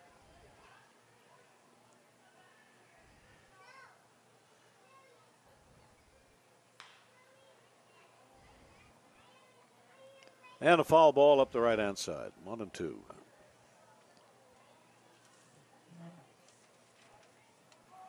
Made a Jiffy Lube today for a Pennzoil fully synthetic oil change. No appointment necessary.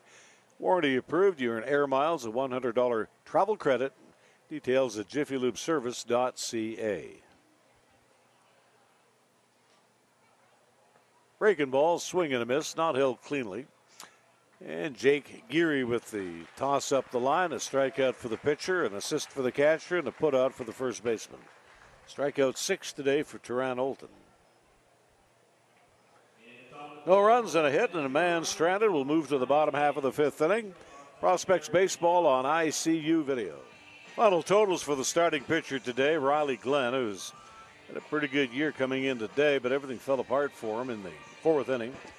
Works a 3 1/3 inning distance, 11 runs, 10 earned, 10 hits, 4 strikeouts, 4 base on balls.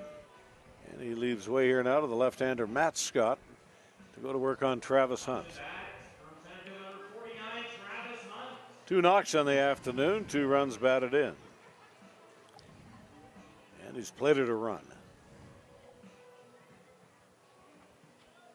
The Bombers will play the middle infield fully back, go about midway on the corners. The outfield is straight away. Matt Scott out of Saskatoon, Saskatchewan, throws the pitch down and in, ball 1. 1 ball, no strikes.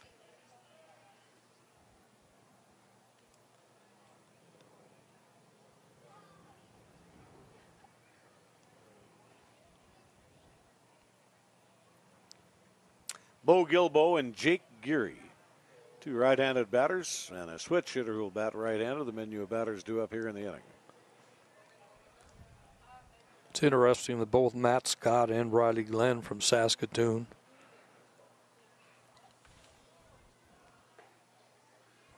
Well, that's the case. Then San Clemente, California is real close to Saskatoon, Saskatchewan.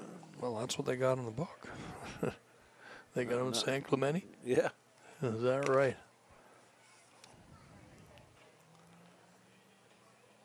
I'd rather be from San Clemente, I think.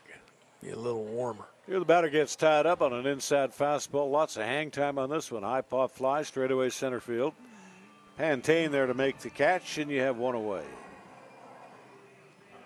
Bo Gilbo, the batter. Batting from the left side today, he was 1 for 2 with a walk and a run scored. He'll try his luck from the right-handed side. One of 2 switch hitters on the Prospects, the other being the little second baseman shortstop, playing shortstop today, Katsu Takahashi.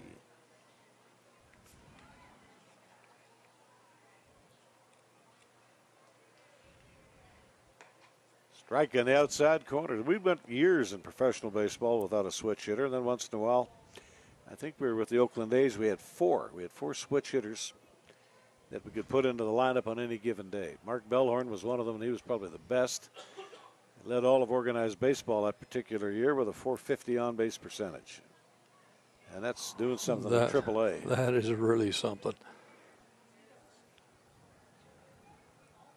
And here's the 1-1 to high, ball 2.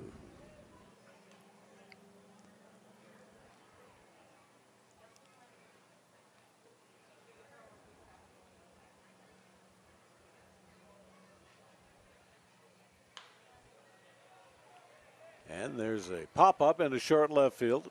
Lehman, the shortstop, coming right over by the foul chuck. Wynn took that one a little bit, and he stays with it. 2 gone. Jake Geary, the hitter. See, he's looking like he might field this ball in fair territory, but he just keeps on moving into foul chalk, and that's where he catches the ball. Just kept on the ball. Definitely the wind was blowing that way. It's easy sometimes for fellas. They come in on that and you misjudge it and you slow down and stop, and all of a sudden you have to speed up.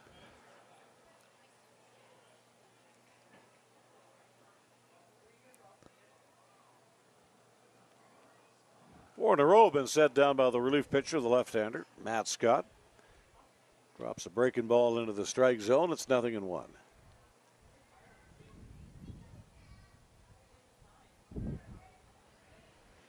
Geary has sprayed the ball this afternoon. He pulled the trigger on a double down the left field line in the second and sprayed a ball out into right field his last time up. Down on the count, 0-2.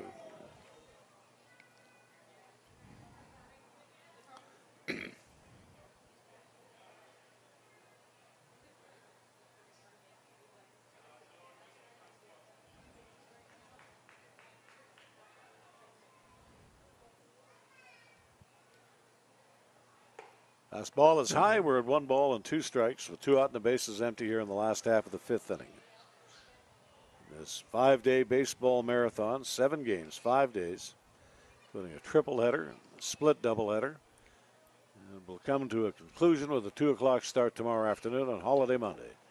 Good curveball here from the left-hander Matt Scott. He gets his first strikeout of the day. The prospects go quietly in the last half of the 5th inning. They're up by a pile. It's an 11-4 ball game. A converted touchdown on ICU video. There you see it. Teran Olton, one of the senior statesmen on this ball club, has been on and off this roster. I think we're at about 4 years. I think it has been that. And when you get to talk with the young man, just a real class act. Tell you what they'd like to get out of Teran Olton now that they've got the big lead is see if they couldn't get a complete game out of him. When you play all these games in a short amount of time, you're getting a complete game out of your starter. And you give your bullpen a little bit of rest. Tanner Roundy did a really nice job in the first game of this 7-game stint. An outfielder came in to pitch, and you wouldn't know that he wasn't the pitcher. Did a really nice job. Got a couple of innings in on Friday night. Had to sit down and come back on a noon ball game yesterday, and he went the distance, and that was a 9-inning ball game. You see the ball fouled away, and not a catchable ball. No, very, very difficult. Tanner did a real nice job in mixing up his pitches, good control. Get that 9 innings, like I said, if you can get long innings out of Olton today, maybe the 9, certainly help things out. Fastball is fouled back upstairs. Strike 2 to the batter. Brendan Cates is the hitter. He's 1 for 2 today with a run scored. Going to have Albert Vargas, the second baseman, and Brian Kimbrough, the designated hitter, due up. That's the other thing about Olton that we like. He, similar to Hunter Boyd, in that he works very quickly, gets the sign, gets set, and pitches. There he throws a breaking ball. He ran it right up into the wheelhouse, right into the kitchen. A swing and a foul tick, and it's held by Jake Geary. Really a nice pitch. A lot on it. We'll go to Albert Vargas. Nubbed the ball out in front of the plate. Olton tried to field it. Wasn't really in a good fielding position. Threw the ball wide at first. So he reached base on an error. But less than 2 away. He was credited with the run batted in. A 229 batsman up there with 1 out and the base is empty. Here in the Brooks 6th inning. Here's a bouncing ball down to Harrell at third base. He knocks it down. He picks it up. He throws to the bag, and it's not in time. A 2-hopper hit the third base. I would think that's an error. I would think so, too. We'll see what they score it.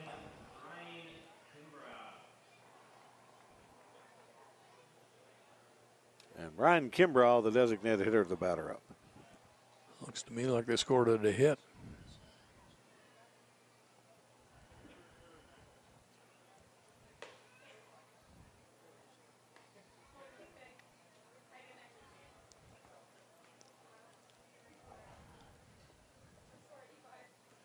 Well, that'll shorten the middle infield up to a double play depth. High and outside is the pitch. 2 balls and no strike is the count. Kimber on a 1-for-2 afternoon. Big lumbering right-handed batter deep in the box. Deep bend at the knee as he awaits the pitch. And here it comes. Ball 3.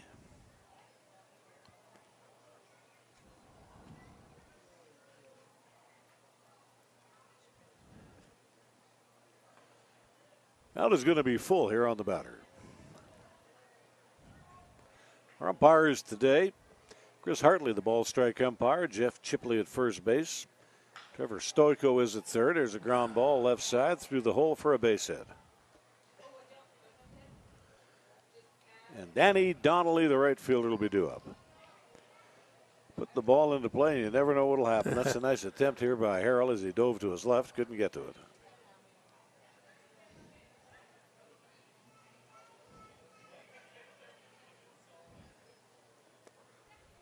Still got double play depth.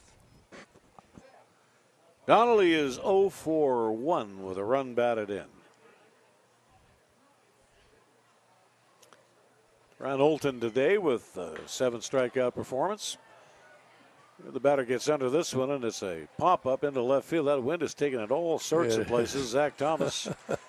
He was circling around there. Turned around like a grain auger, but he makes the catch. Oh, boy.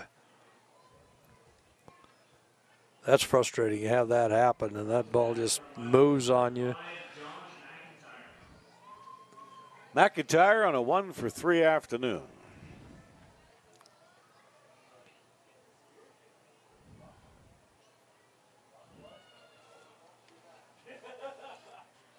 Bombers with a 16-win season, 36 setbacks. The prospects are trying to get to a 500 record, and they haven't been at 500 in just about a month. But they'll come in to play a game off 500 at 26-27.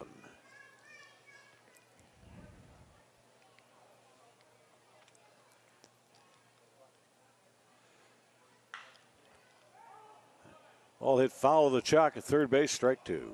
Just foul.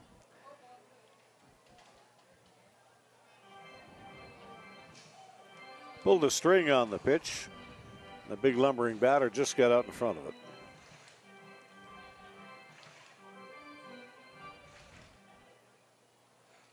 Oh, and he gets him on a strikeout. I believe they've now changed that to an error at third base to allow Vargas to get on board. And you're right, a strikeout. Here to Josh McIntyre, one of the best hitters here in the Western Canada League, strikeout number 8. So here in the inning, no runs, 1 hit, 1 error. 2 men left on base as we move along to the bottom half of the 6th inning. And let's go to Tyler Yaremchuk. Now let's take a break here from Remax Field in Edmonton. Katsu Takahashi, the leadoff batter in the last 6.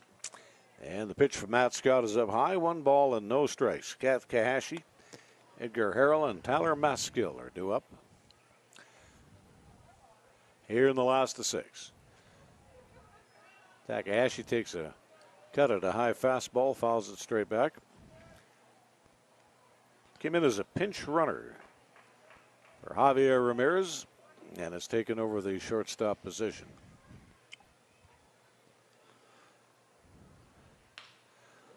Ball is hit back to the mound on 1 bounce. Matt Scott fields the comebacker, underhands to the bag, 1 gone. Pitching line again for the starter, Riley Glenn, 3 1/3 innings. 11 runs, 10 earned on 10 hits. Struck out 4 batters, walked 4. Didn't get a whole lot of help from his middle infielders. There were 2 fielding errors.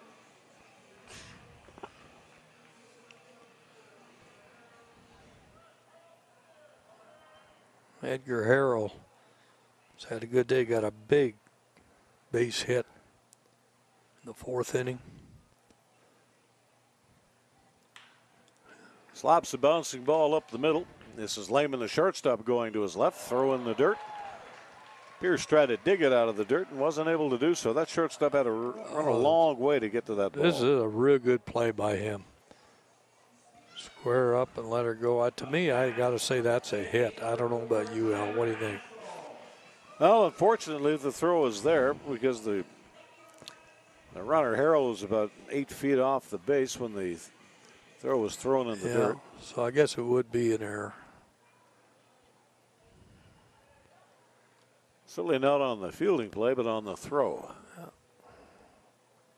Tyler Maskill is the hitter up. Matt Scott, the left-handed reliever, delivers down and away, 1 ball and no strikes. And Maskill in the second inning got a big 2-base hit. 3 RBIs on it. And outside, ball 2. A big inning, of course, the 4th. Huge inning for the Prospects. 14 batters came to the plate. And 8 runs came in to score.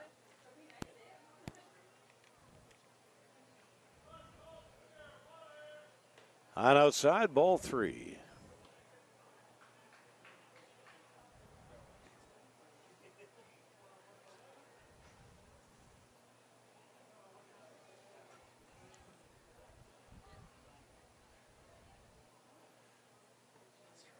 There's a strike right down the middle. You see the Bombers today in their Dodger blue top, their road gray pants, red trim.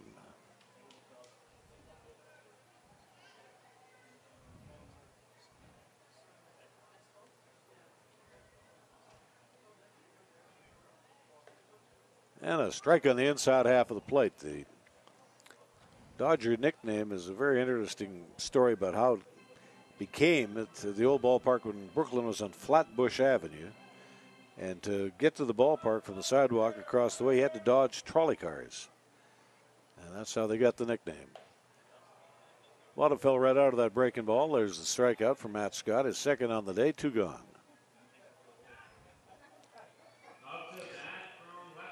That is an interesting story. It's funny how some names get developed, isn't it? Yeah.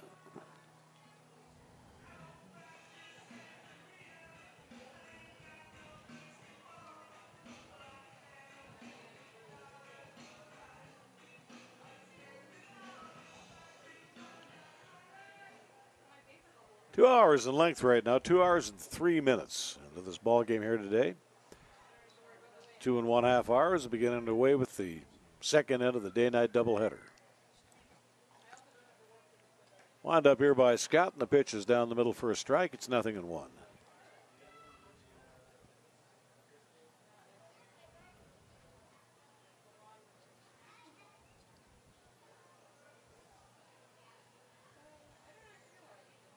And the pitch, a strike on the inside corner. 0-2. First pitch on the outside, second pitch on the inside. Scott seems to have settled in nicely.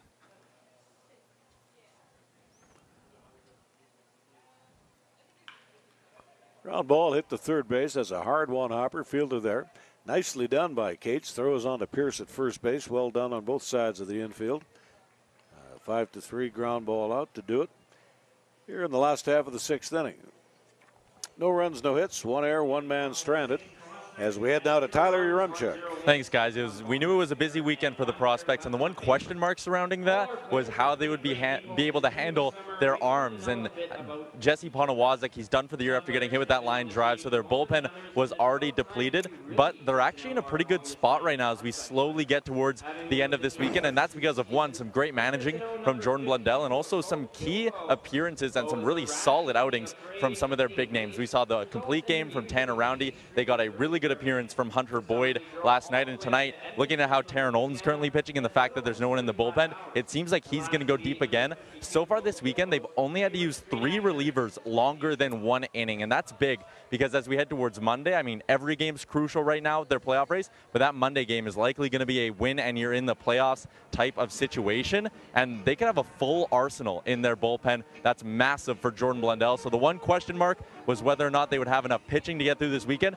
so far they're seemingly getting through it just fine. Back up to you guys. On to the 7th inning, and McCoy Pierce will be the leadoff batter. And one of the reasons they were able to weather this storm of all the innings is an outfielder got him 9 innings. Tanner Roundy. And as we mentioned earlier, he pitched extremely well in that game. Now, Taryn Olton, as we come into the 7th inning, is already at 92 pitches. So they're going to be watching him carefully.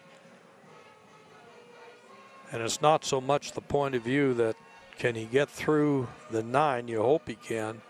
But will he be able to get enough rest if he is able to be for the playoffs when they get there? 8 strikeouts today for Olden. That breaking ball, that spinner has really been dancing for him. That gives him 55 strikeouts on the year.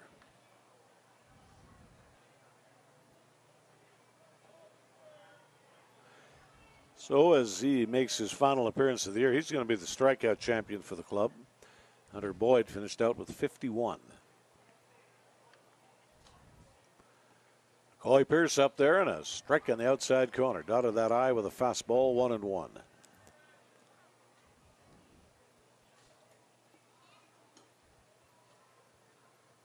Olden rocks on the rubber, and the ball is pulled to the left side of the infield. And you get yourself a base hit.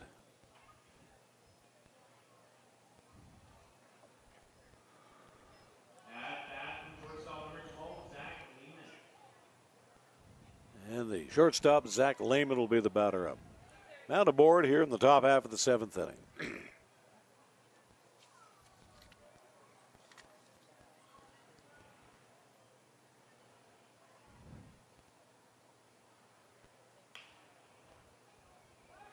Bouncing ball, follow the chalk at third base, strike 1 to the batter. Other games today in the Western Canada Baseball League. Lethbridge and Medicine Hat trying to duel it out and find out who gets the extra home game in the playoffs. And the Bulls are in Medicine Hat. Weyburn at Moose Jaw. And that's going to be a doubleheader. Regina Red Sox and the Millville Millionaires. Fort McMurray Giants are at home and they're in bed, I would think, sleeping. For that long bus ride back from the Hat, but a happy ride, I would think. A 6-3 victory over the Mavericks last night. The Yorkton Cardinals with a day off. They'll move into Fort McMurray tomorrow morning. The 0-2 count is pitch in the dirt, 1 ball, 2 strikes.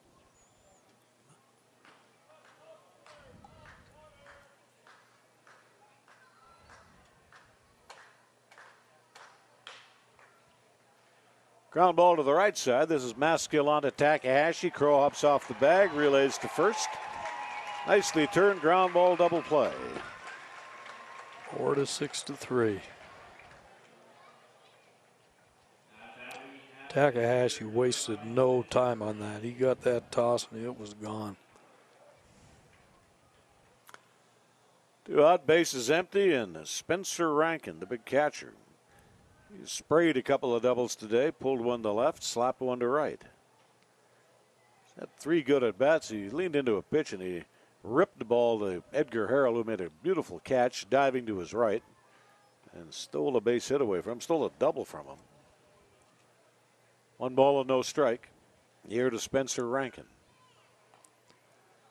Circle changeup down and away, ball 2.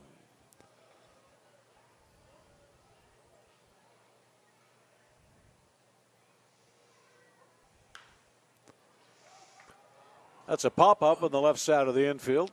In foul territory, right at the bag at third base. Edgar Harrell there to make the catch. And Spencer Rankin is erased on that high pop-up in the infield. No runs and a hit. Nobody left on base as we move to the bottom of the 7th inning on ICU video. Bottom half of the 7th inning.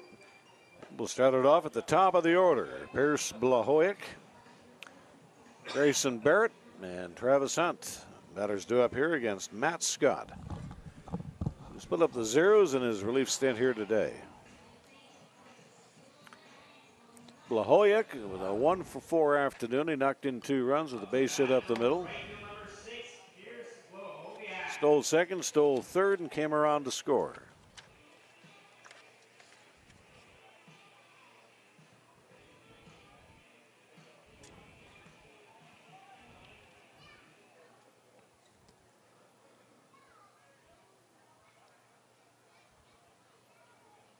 And here comes the pitch to Blahoyak. He took a rip at it and fouled it away. Strike one on the batter. A lot of these scores will be final in the big leagues. We'll have the final scores for you in the nightcap telecast. Today it's the White Sox and the Phillies. The Blue Jays were trailing 4-0. I assume they lost that ball game at the ballpark in Baltimore, Maryland. The Orioles now, for the third straight year, going to be dead in the cellar in the Eastern Division of the American League. They saw fit to release Buck Showalter from his managerial duties, and he's probably a pretty happy camper. I would think so. That can't be fun there.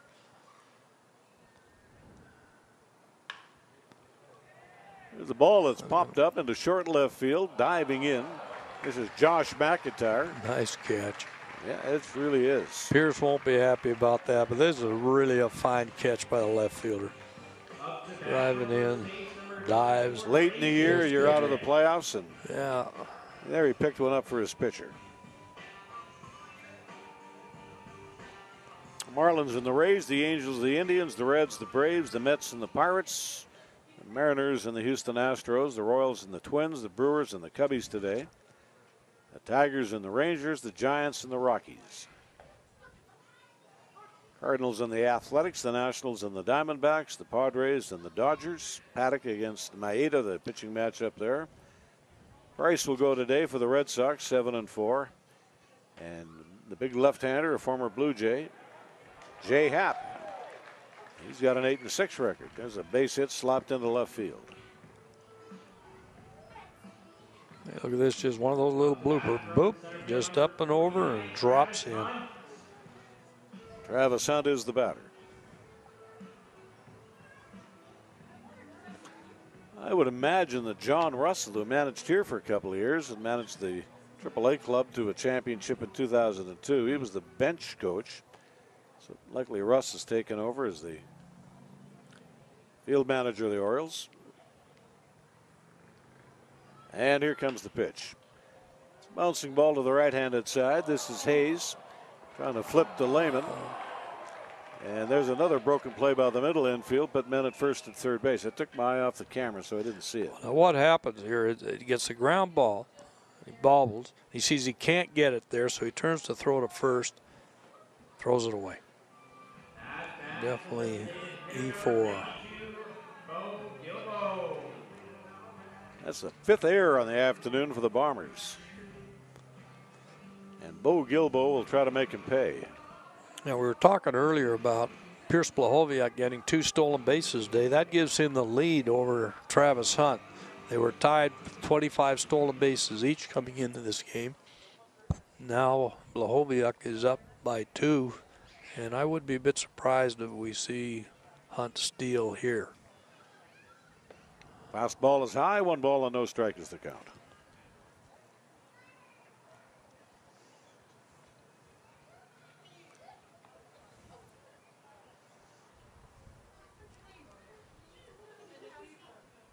Tell you one thing about John Russell, who did such a wonderful job managing our club here in 2002. You want to talk about a slow-talking, no-talking Oklahoman. He'd say hi at the start of the year and bye at the end. That would be about it.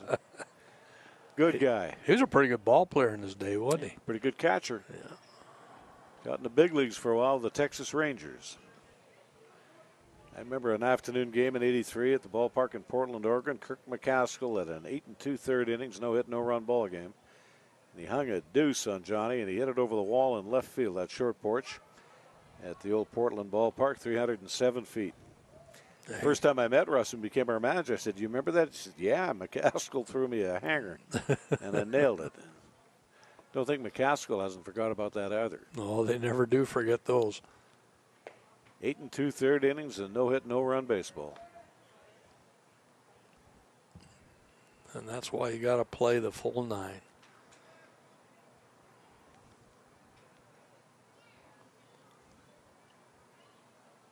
Two balls and a strike.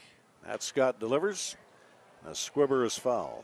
When he was managing up here, one of his teammates came over to see him for a day or two. A big, strong slugger from Enderby, British Columbia, in the north end of the Okanagan Valley. Kevin Reimer. I'll tell you what, he could knock the wet out of water. He swung a great pole for the Texas Rangers. Still lives in Enderby, BC. Pitch outside, count runs full.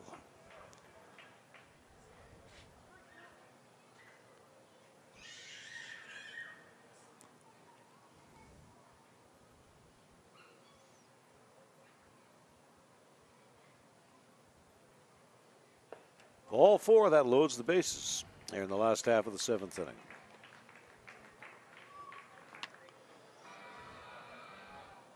In fact, when Reimer finally called it quits, he was in the Mariners organization and with the AAA club in Tacoma. They were playing here. He played a ball game and just went to his manager and said, "That's it, I'm done." Heading back to the Okanagan. That Enderby's pretty nice country in there. Good fishing in the lakes there. The streams are feeding into it.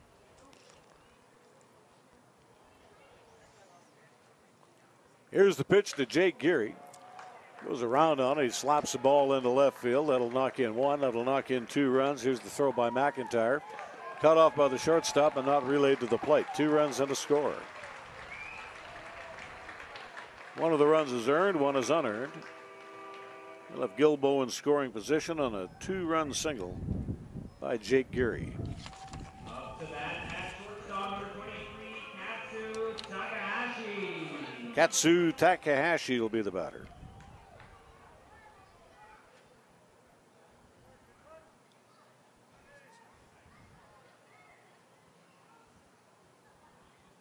"13-4 is your score."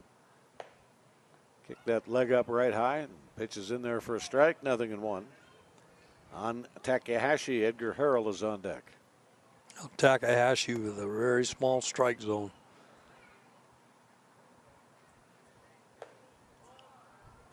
Out of the ball and a strike. Those are the first 2 runs given up by Matt Scott in his relief appearance today. Came in with 1 out in the 4th inning. You got a pop up and a ground ball out.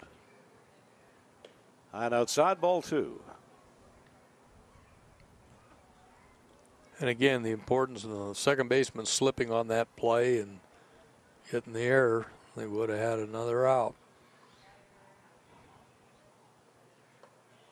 Ball 3 to the batter.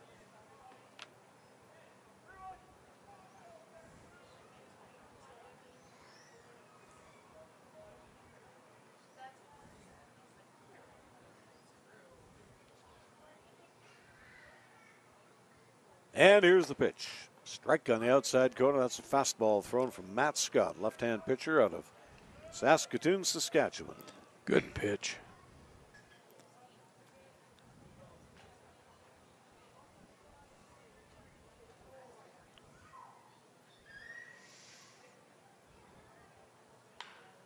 And the 3-2 delivery, and that ball's going to get flared into right center field for a knock, and Takahashi is aboard to load the bases.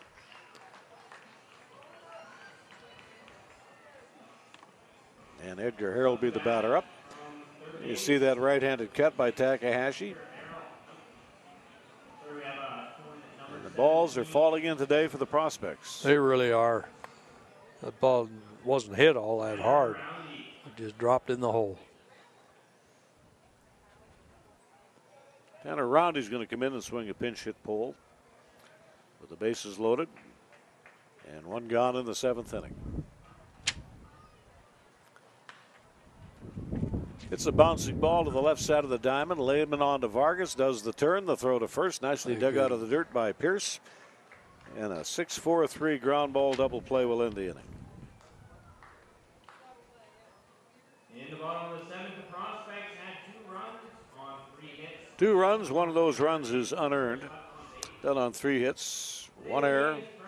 2 men left on base as we motor on to the 8th inning of play in the opening end of today's day-night double bill on ICU video.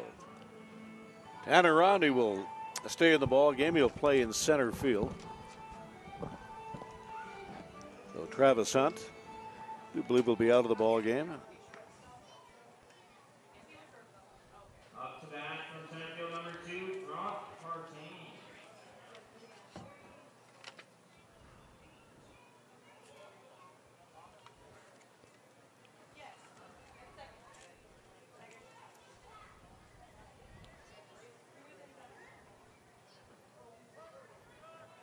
Tyler Maskill is going to move to third base.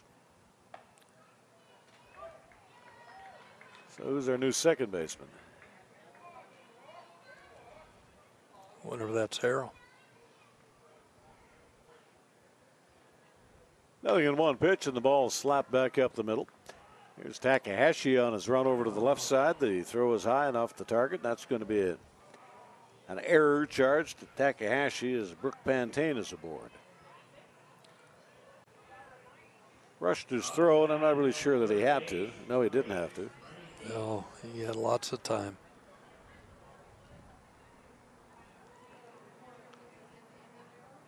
Brendan Cates, the third baseman, will be the batter. So Maskill moves to third base.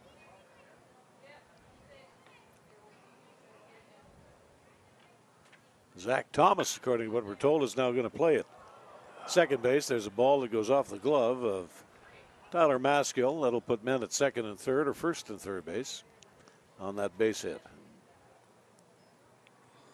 Now they're probably going to score that ahead, I would think.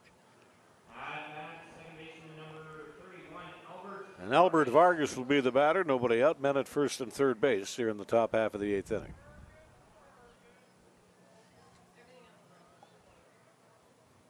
Just work on getting the double play. Thomas moves to second base, so I would assume that's Travis Hunt playing in left field. There's a little flare that's hit out into right field. That'll knock in a run. And a base hit by Albert Vargas. And that is an unearned run crossing the plate, put men at first and second.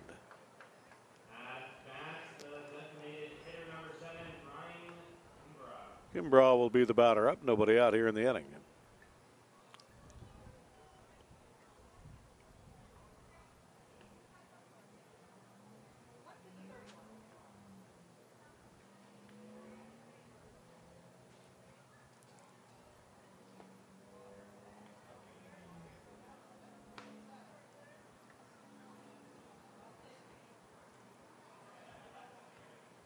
Kimbrough today is 2 for 3.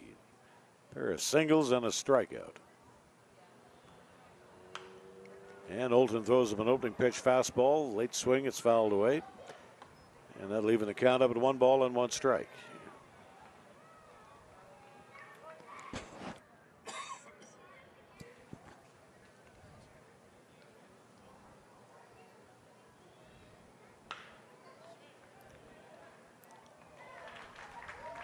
Well, snagged out into right field by Pierce Blahovic, and you've got 1 away.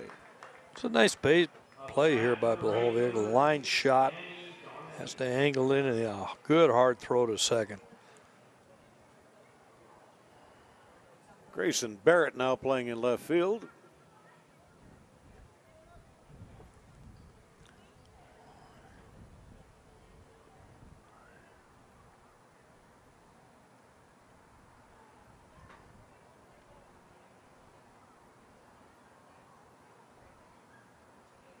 And Hayden Dow playing at first base, according to the information we're given.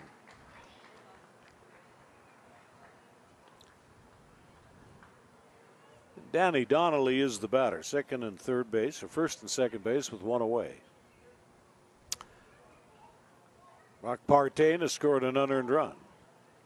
And there's a foul tip in the batter's box, 0-1 is the count.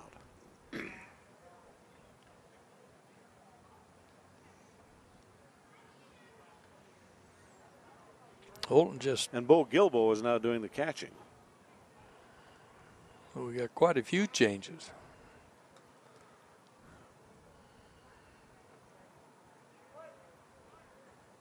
One change we do not have is the man on the mound. Teran Olton has gone a 7 1/3 inning distance today. That run he gave up is an unearned run. No, that is not Bo Gilbo. That is Jake Geary.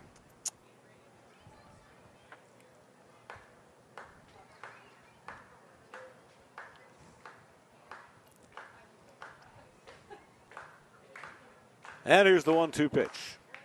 Threw it just a little bit low. The count is evened up now, 2 balls and 2 strikes.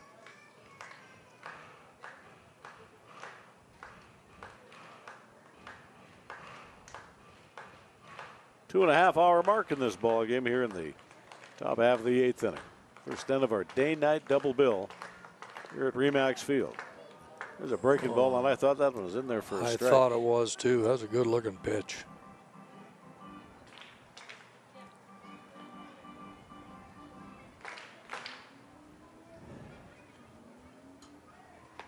Backdoor curve, caught him looking. That's a nice pitch, a money pitch. Strikeout number 9 for the Edmonton left-hander, 2 away. Look at the Just same caught pitch the corner, as one that backdoor before. hook. Beautiful pitch. Up to bat from left field number 5, Josh McIntyre. Up to the front of the order, a 1-for-4 afternoon for Josh McIntyre.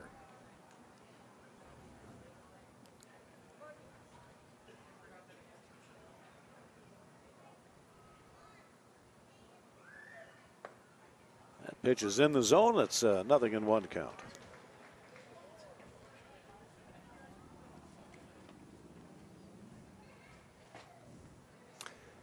56 strikeouts on the year for Teran Olton with that 9th K that he gets here in the inning. There's a ball belted out into right field. Pierce Blahoyek gallops on over into the gap to make the catch as 1 unearned run crosses the plate. Done on a pair of hits, 1 error, and 2 men left to board as we head to the back end of 8. Western Canada Baseball League on ICU video. There you get a look at the new pitcher in the ball game for the Brooks Bombers. That is Spencer Rankin. Vancouver guy, 6 feet, 200-pounder out of Cloud County College. Got him listed in the catching section of the roster, but Spencer Rankin coming in to pitch. Makes his 4th appearance. 3 innings, 4 hits, hasn't allowed a run. 2 walks, no strikeouts, hasn't given up an earned run. Tyler Maskill, the batter, get it going here in the last half of the 8th inning.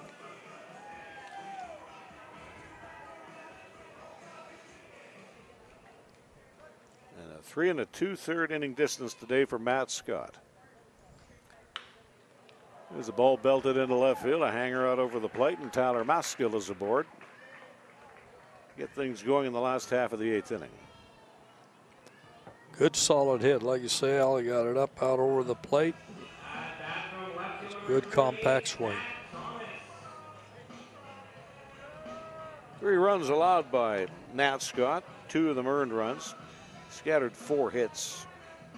And he struck out 2 batters in his relief stint today. And he walked a batter. In relief of the starter, Riley Glenn, a 3 1/3 inning distance today. 11 runs, 10 earned on 10 hits, 4 strikeouts, 4 base on balls.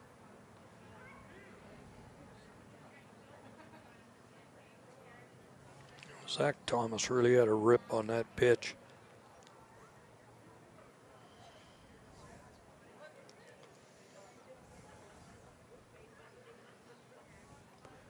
Short the middle infield up there on a double play depth. There's the pitch. It's a breaking ball, and the pitch is low. It's an even count of 1 ball and 1 strike.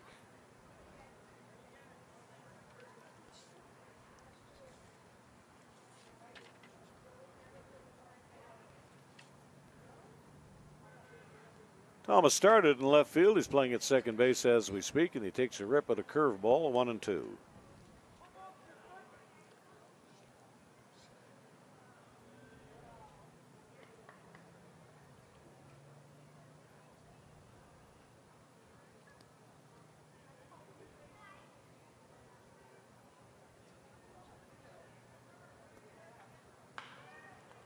Off the head of the bat, and the ball has popped up into right field. That's a catchable ball. Drifting back is Danny Donnelly.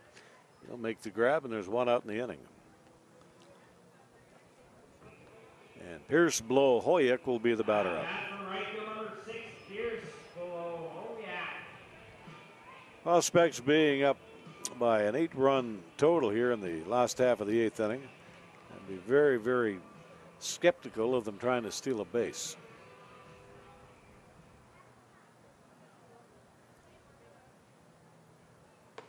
And the pitch is inside, 1 ball, no strikes.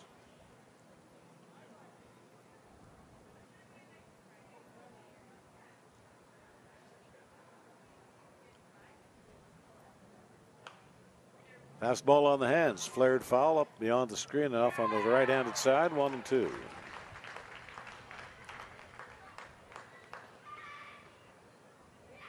And Turan Olden is 3 outs away from going the distance in this game today.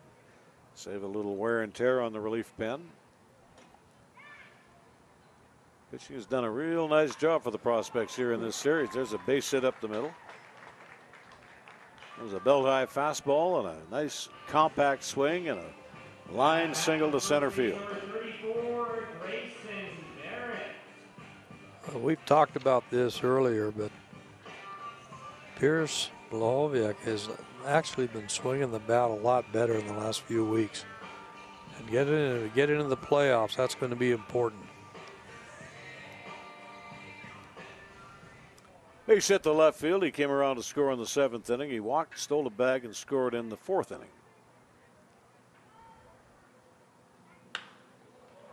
And there he pulls the trigger on the pitch out over the plate, and he nails a line single in the right field to load the bases.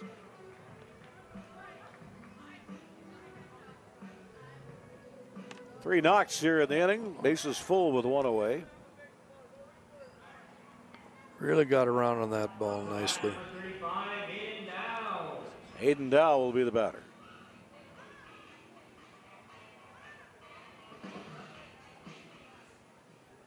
Batting in the spot previously occupied by Travis Hunt. They're going to give him the rest of the ball game off, and that's a pretty good idea with another 9-inning contest coming up after supper tonight. 6:35 opening pitch for the Twine-outer of this day-night doubleheader. Pitch on the outside corner. It's a good strike. 1 ball, 1 strike on the batter.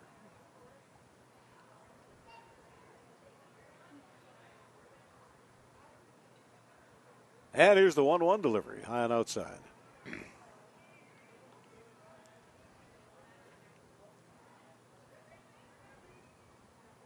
Not going to give an attendance on the first end of the doubleheader. They're going to combine today's attendance, tonight's attendance, and the matinee contest tomorrow.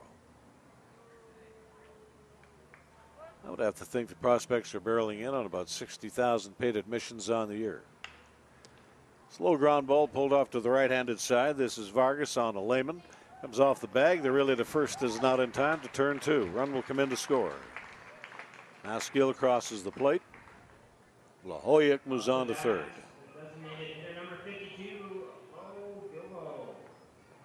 Fielder's choice, run batted in.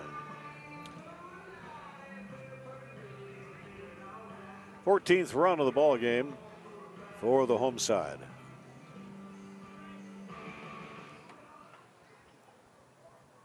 Bo Gilbo is batted left and right and back to the left side, and he takes a strike, 0-1. Swings at the strike.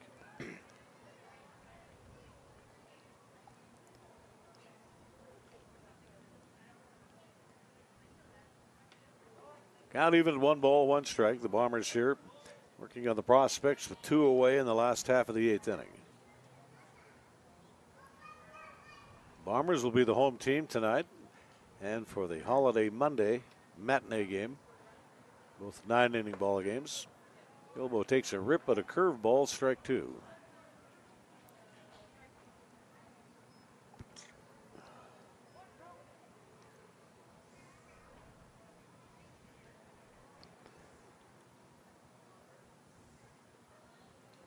And the 1-2 pitch. Fastball is high and wide. Of what we've seen of Gilbo, it seems to me like he bats a little better from the left side than he does the right.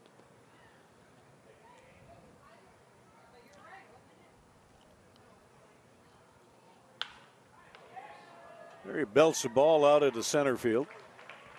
That'll bring in a run. Blahovic comes in to score. Bo Gilbo gets the knock. 15 runs up on the board for the prospects. 2-strike pitch out over the plate a little bit. And Jake Geary will be the batter up.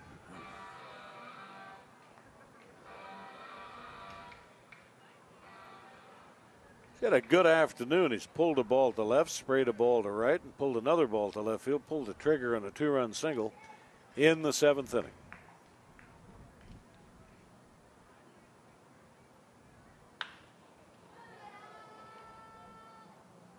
And he fouls the pitch off, strike one to the batter. Pulled it down the left field line in foul territory.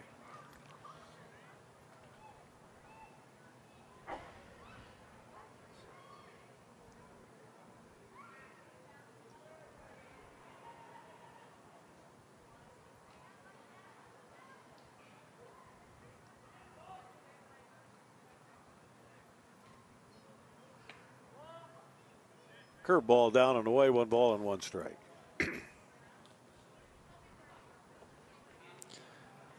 Now Jake Gary, as he settles in, he's 3 for 5 already today.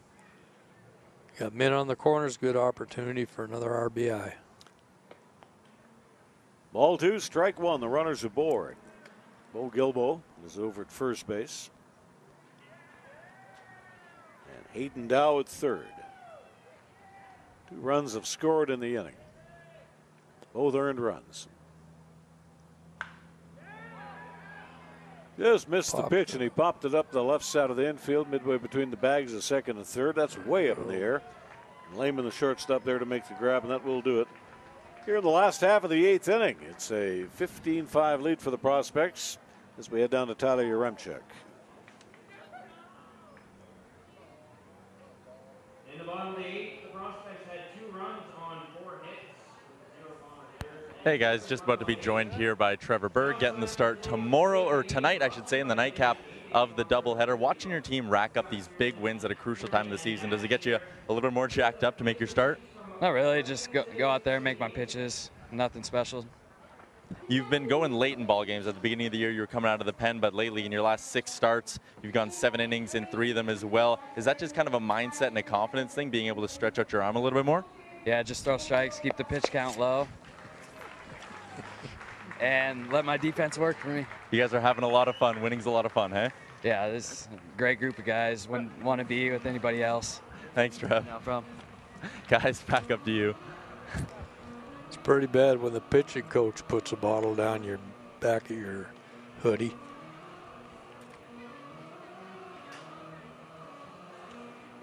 And Taryn Olton ready to roll in the 9th inning. He's throwing 117 pitches, 82 for strikes. Needs to get 3 out here, get himself a complete game. As it is, he'll finish the season as the strikeout leader on the Prospects. He'll finish up with a 500 records, 3 victories, 3 losses.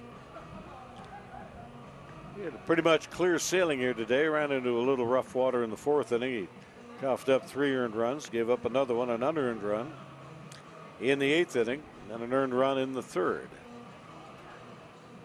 How many strikeouts has he had today, Al? 9 Ks. Oh, that's pretty good. Pretty good in any game to get that number.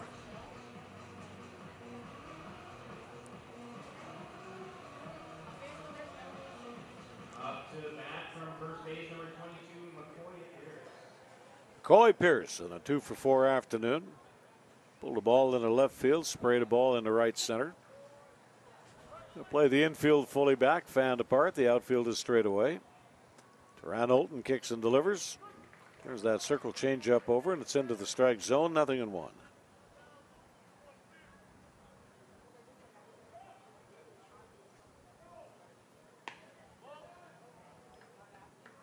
Just misses on the outside corner. Does a nice job with his location. That ball is in on the fist, and it's a 2-hopper here to Maskill at third base. Throws a little off target. Hayden Dow is there to make the catch, keep his foot on the bag, and there's 1 away. Nice job by Hayden Dow. That was that throw was a little wide. Zach Lehman, the batter up.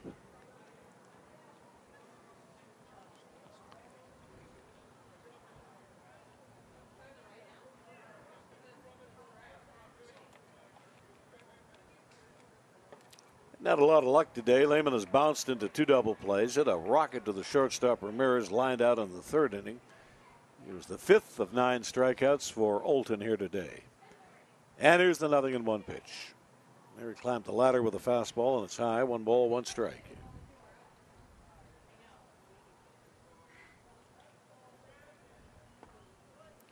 Pitch is in there at the knee, go to 1-2.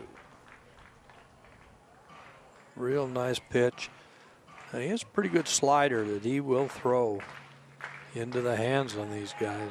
Strikeout number 10 on that soft curveball. Big sweep and deuce, and it's into the strike zone. What a nice pitch.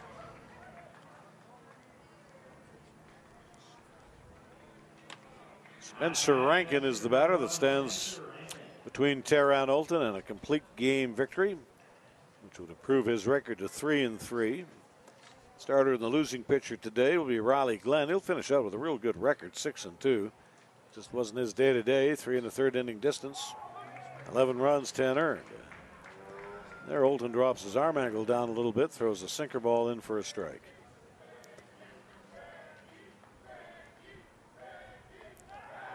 Swing and a miss, strike 2. 15 runs, 17 hits, 3 errors, 10 men left on base. That's a lot of base runners today. It sure is. Yeah, and again, with Olton on that last pitch, beautiful breaking ball on the outside. Pitch inside, go to 2 balls and 2 strikes. Like you say, he's changed almost to a sidearm. He has different deliveries. Usually throws from that 3/4. That's the first time I've seen him not throw from about on the face of a clock, a 1 o'clock arm angle. And the ball out into right field.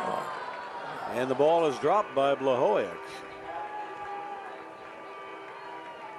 Thought he had that one right on radar. I had to run a long way to get to it. But I wonder if he just took his eye off the ball or something, because it looked like he had it all lined up. That is an E9. E9. Again, good pitching by Olton.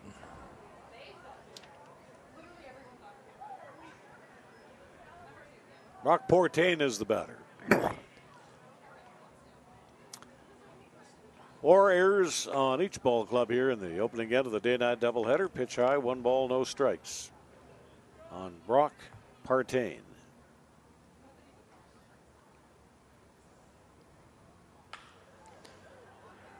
There's a check swing, pop fly, right field. Blahovic comes in, fields the ball on the bounce. You got men at first and second base. If any runs come in to score, they will be unearned. A 2-out error to Blahovic. And he hasn't made many of those this year. He hasn't, and I don't know what happened on that play. Maybe he was figuring they usually have a meal between games, lasagna or whatever. He's probably thinking of getting into that right away. Third baseman Brendan Cates is the batter. Down and in pitch, 1 ball and no strikes. Ground ball down to third base. Picked there by Maskill. He'll get the force at third, and that will do it. Here, the opening end of the doubleheader is now in the books. And for the Bombers here in the 9th inning, no runs, 1 hit, 1 error, and 2 men left on base. And the Prospects taking the opening 2 games of this series with the Brooks Bombers. 5 runs score for the Bombers in the ball game. On 13 hits, 4 errors, and 10 men left on base. Taran Olton here threw 132 pitches in 9 innings, 92 of them for strikes. 2-hour and 41-minute ball game, and the Prospects are going to win it. We'll take a brief timeout and be back with their closing comments in the opening end of today's day-night doubleheader right here on ICU Video. Well, the Prospects at the opening end of the day-night doubleheader, one of their biggest offensive explosions of the year. 15 runs on 17 hits. Not exactly a bargain defensively, 4 errors and 10 left aboard.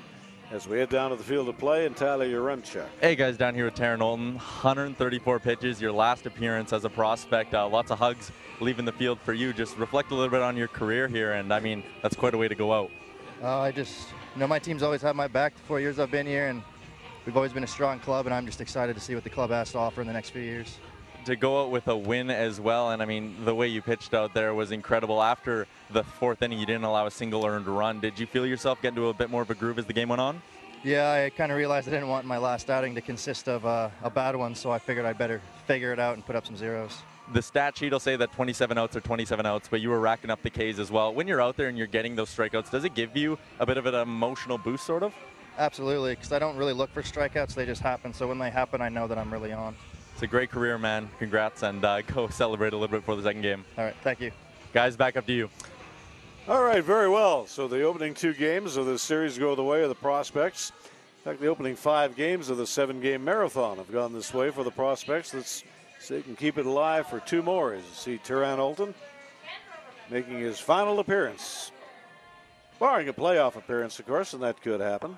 I hope it does. Again, 15 runs, 17 hits, 4 errors, 10 left for the Prospects. 5 runs, 12 hits, 4 errors, 10 left. For the Bombers, Tyran Olton goes a complete game distance today. Strikes out 10 batters. Finishes the year with just about 60 Ks. Nicely done by Tyran Olton. Had a little rough water here and there, but there again, he sucked up 9 innings, saved the relief pen some wear and tear. He really did, and it's going to enable for tonight's game. They have to go to the relief pen. They're going to be fresh. And, of course, this next game now is the most important one. With that victory, the Prospects are a .500 ball club at 27 victories, 27 losses. And the Bombers will fall to 16 and 37. Time of the ball game, 2 hours and 41 minutes. And the Prospects win it by a 10-run margin, 15-5 final tally. We'll be back with the nightcap of the double bill right about 6:25 this evening. So take a supper break. We'll be back with more baseball tonight from RE/MAX Field and ICU Video.